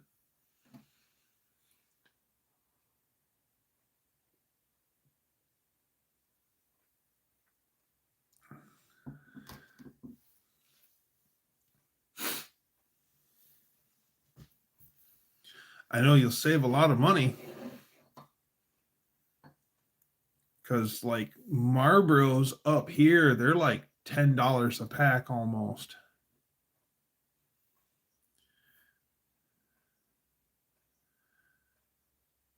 Monkey brains for 1,000, Alex. Back in the day, we'd eat hog brains. We'd butcher a hog and we'd keep the brains, and then we'd fry that and eat that. So that's not bad. So the monkey brains wouldn't exactly be terrible. Wouldn't be the first thing on my list, but I've ate gross things when I was in Boy Scouts.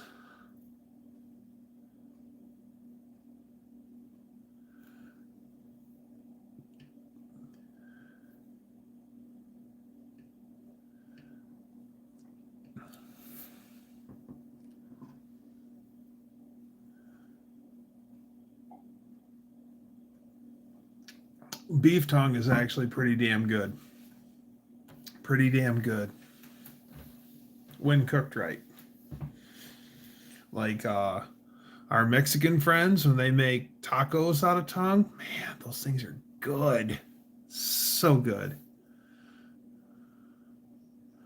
Mountain oysters are good. It's weird. It's weird, but it's good.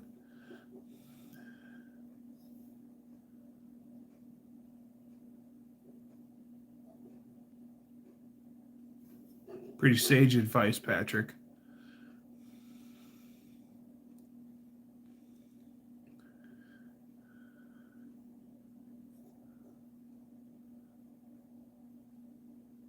No, no, never, never a dog or a cat. Never, never. Those are pets. You don't eat pets. That's one of the rules you learn when you grow up on a farm is you don't make friends with the cows and the chickens because otherwise it's going to be that much worse when you realize that, Blinky the cow is now dinner. So as long as you don't, as long as you know going into it that it's eventually going to be on your plate, then it's not so bad. We've ate worms and stuff like that and ants when I was in scouts to prove that we could, survive on these things. And it's not nearly as bad as you think. There's a guy, his name is Ewell Gibbons, and he used to do grapefruit or grape nuts cereal commercials back in the day. And he, on a bet, went to Central Park in New York City and to um, he got permission to stay there for a week in Central Park, sleep there, and only eat what he could forage from Central Park. And he weighed himself before he went in, and then he weighed himself when he came out. And he didn't have any meat, so he was just eating, tubers and vegetables and whatever he found in Central Park. And he weighed heavier leaving than he did going in. And it's fascinating. There's, like he says, it's amazing that people go out in the woods and starve to death when they are literally surrounded by food. Oh, what kind of bird would you eat? Goose, duck, chicken. What else would be a good bird to eat? Turkey. Ooh, wild turkey. Yes. A wild turkey is 10 times better than any store-bought turkey. You don't get near as much meat on a wild turkey as you do a store-bought turkey, but the quality of the meat with the all-natural diet and everything, it's so much better. Wild turkey is so much better.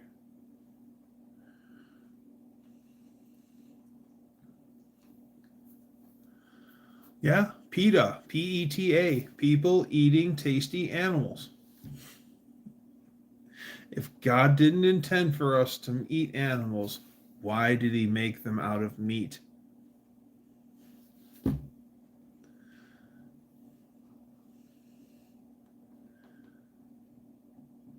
But imagine catching one, it'd be so sad.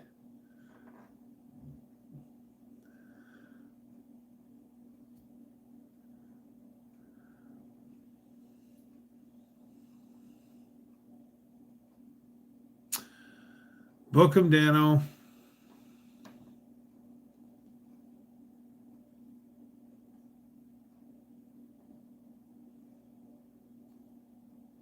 Wild grouse, sandhill crane.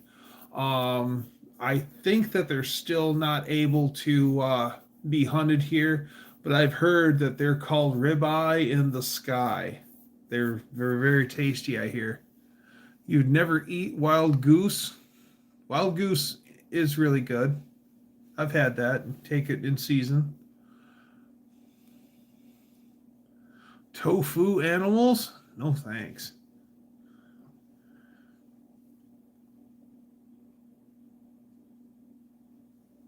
Once again, Blue Ranch Brigade.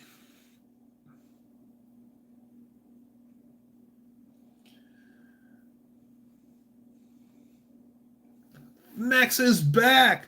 Let's shout it amongst the rooftops.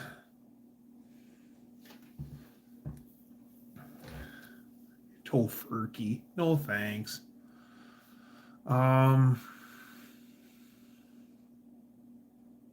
Cornish hens. Yep, you can have Cornish hens. And if you go to the grocery store and you buy the Amish chickens, then you got to find a spot to hide the little hat and the little beard that went with the chicken. You will stop smoking at age 25. Okay, I'm holding you to that, Faith. When you turn 25, I'll be like, all right, come on, hand him over. Here we go. This is it. You said so. See, even Ruby says, like, hey, come on.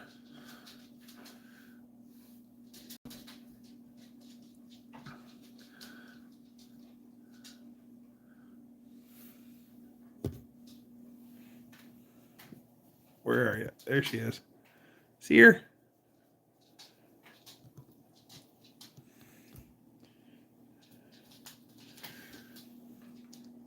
Nope. There's Catster. There he is.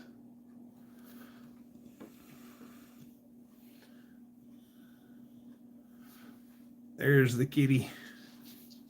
And the dogster and the catster. The only one that's missing is the ratster, and he's way over there. It's Hawkeye.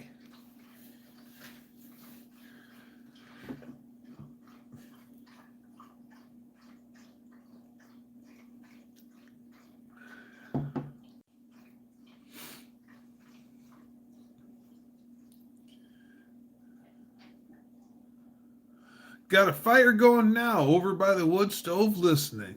Nice. I like the wood stove that Kim and Buff have. Theirs is the old style with the flip forward door. Those are really nice. Why do cats sit there in the dark room? He's creepily watching over his dad. He's like, I see you, Dad. I'm watching you. Yeah, cats can see in the dark. Cats are chill. Every so often he decides that he needs to beat up his dad. That is all from the catster today. He decided that, yeah, I needed to be a chew toy. Oh, the doors open like barn doors. Sorry, I've got your wood stove confused with somebody else's then. Sorry. I thought yours had the flip down door.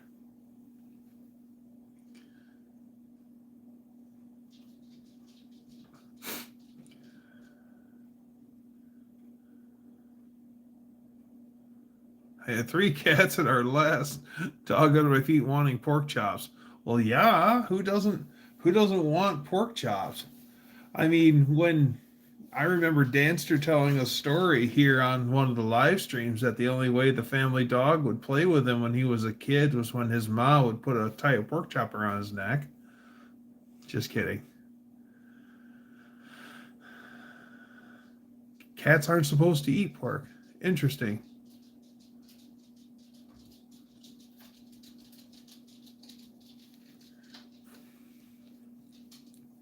I don't know. I don't know if that is right or not.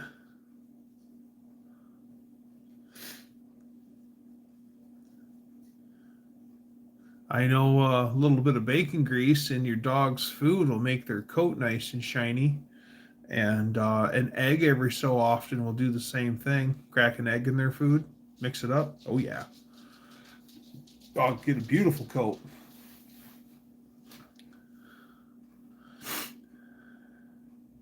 Yeah, we didn't even have a dog. You can call home and ask my mom.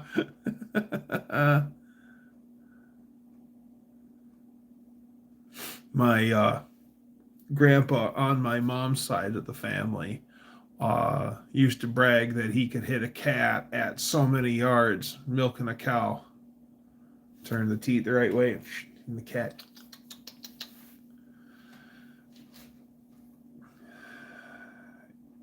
We eat pork once a week. The 4 chops this time were 100 pesos, with the mashed potatoes being 142 pesos. It's $7.90 for dinner. You can't beat it. You're right.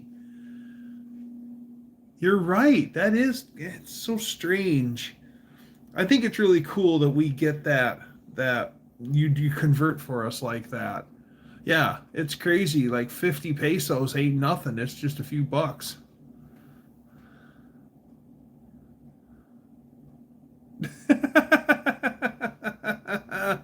I got a big sexy one too there, Braden. Ha ha ha.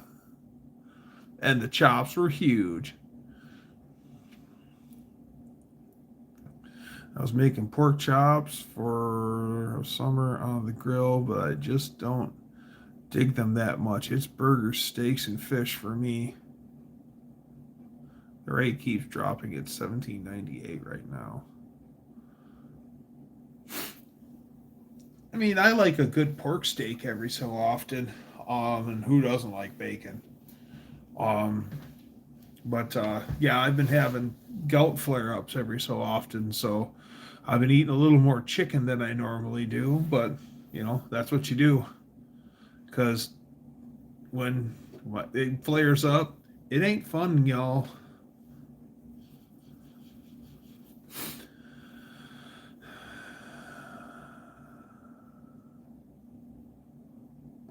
I won't eat much and be hungry for the 24th. That's right. 24th is usually my when my mom or my side of the family all gets together. That's when we usually do our thing. Dakota, tang. Yeah, Christmas Eve is when we all get together. And we've been doing that for decades. And then Christmas Day, I'm pretty confident. Yeah, I think we're going to my mother-in-law's.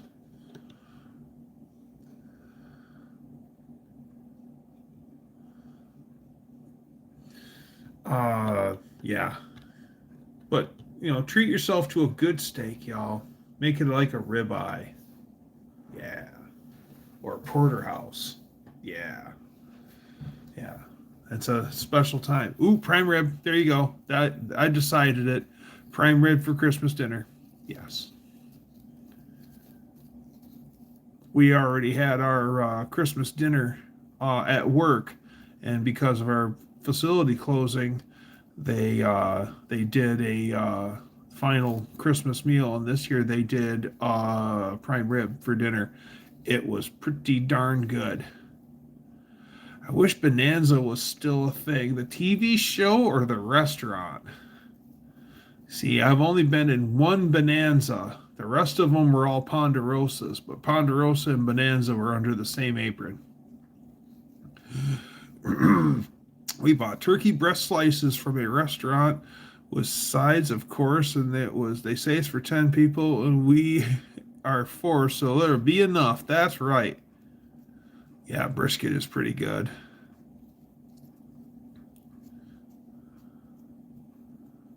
Yep. Well, if you like the Bonanza chicken fried steak, Danster, then Ponderosa's was the same. I'd imagine. Yeah. I've only been to one Bonanza.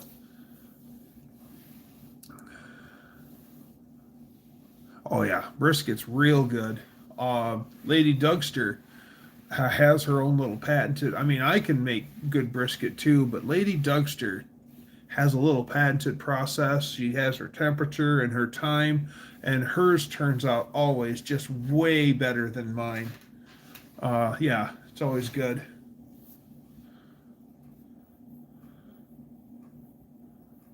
The Ponderosa didn't have it around there. That's interesting. I've only heard of Sizzler. I've never seen one. I barely remember Howard Johnson restaurants being around here. They all pulled out in the early 80s or mid 80s.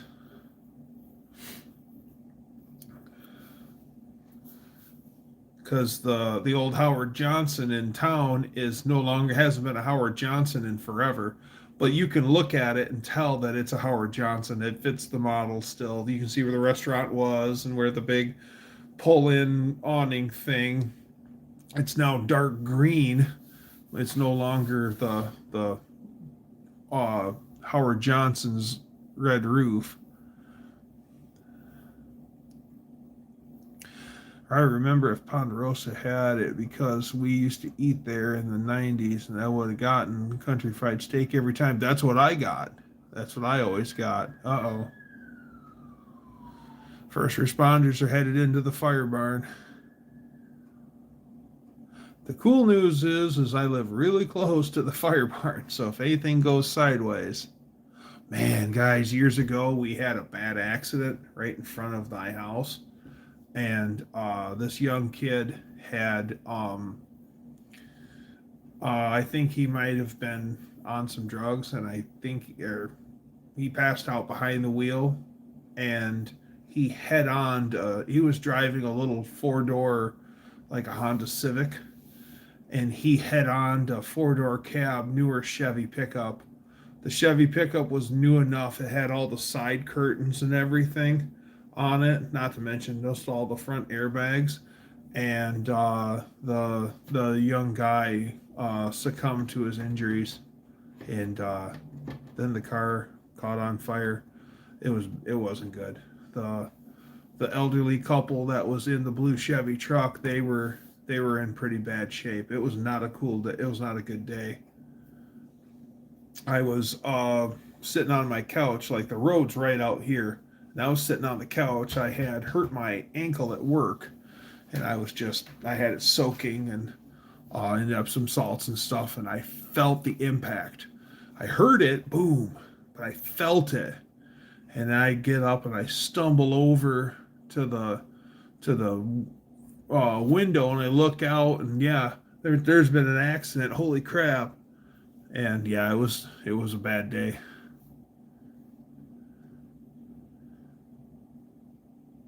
You take the speed and double it in an accident like that, very bad.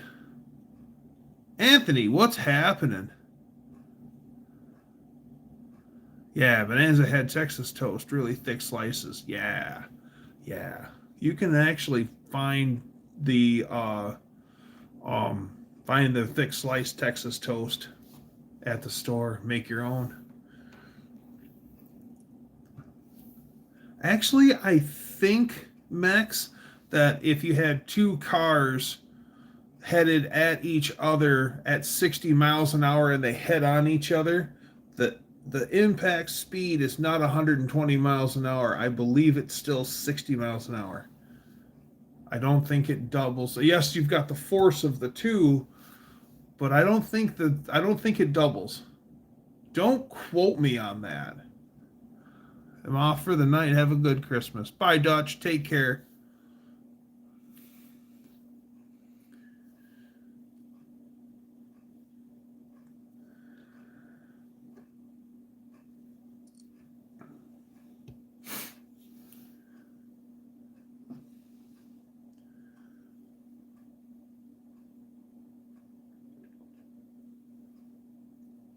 You add the two and double them. So so so they're going at 60 miles an hour and they head on each other. So I'm supposed to take 60 plus 60 and then double it. So 240. The impact is expected expanded energy times 2.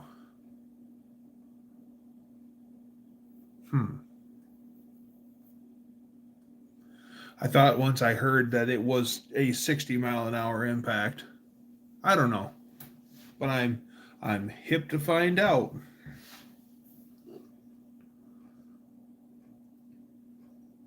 I remember an old friend of the family, Sherm. He ran a body shop for decades. If he had it his way, he would have never retired. He would have worked until he wanted his retirement party and his funeral to run concurrent. And but he said he got up every day and went to work since he was like 12 years old or 13 years old. It's what he knew. And he was talking about how cars from the 50s held up so much better in accidents versus today's cars with the crash zones and stuff like that. But he says you could take two like good condition cars from like 1955 and head on them both at 60 miles an hour. And he said I could repair both of them and get them both back out on the road, and you wouldn't hardly even know that they were in the accidents usually. And he's like, today's cars, they just disintegrate. You run over an ant in the parking lot and the car's totaled. Yeah, I don't want to find out either.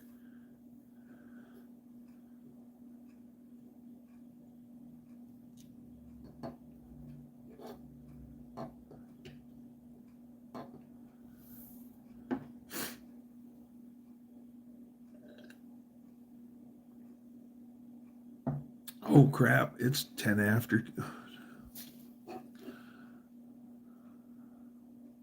Yeah, I mean, I'm not saying all of them will come back, but you'd be surprised what can come back. I've seen it.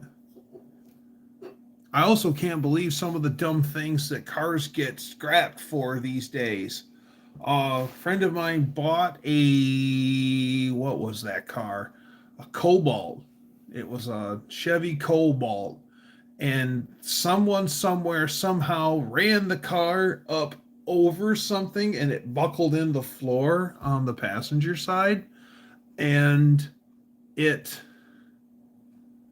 the rest of the car was fine, just the passenger floor was buckled up. But to fix it officially right, it was some insane amount of money. So the insurance company just scrapped the car, just did the car for part, or sold the car as a repairable.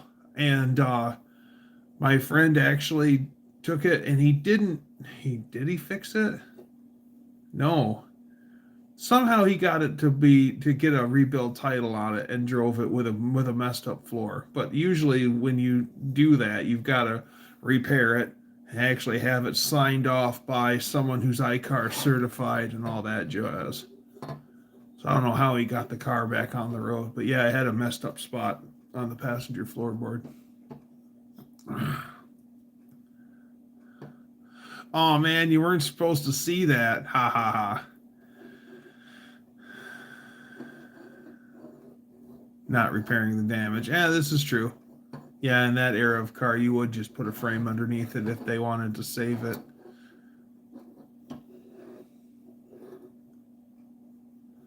If it wasn't a safety item, they will sign off. Yeah, true. Well, Danster's worried about it, so here it comes. I'm going to pull the plug on it tonight. So, just remember that, just remember that Christmas is coming up, so great time to spend with friends and family. And Merry Christmas to everyone from here in the Wolverine Garage. And thanks for coming. Let's be like the Beach Boys and let's get together and do it again. So show up here, same Dougster time, same Dougster channel. Hope you get everything you want for Christmas. Bye, everyone.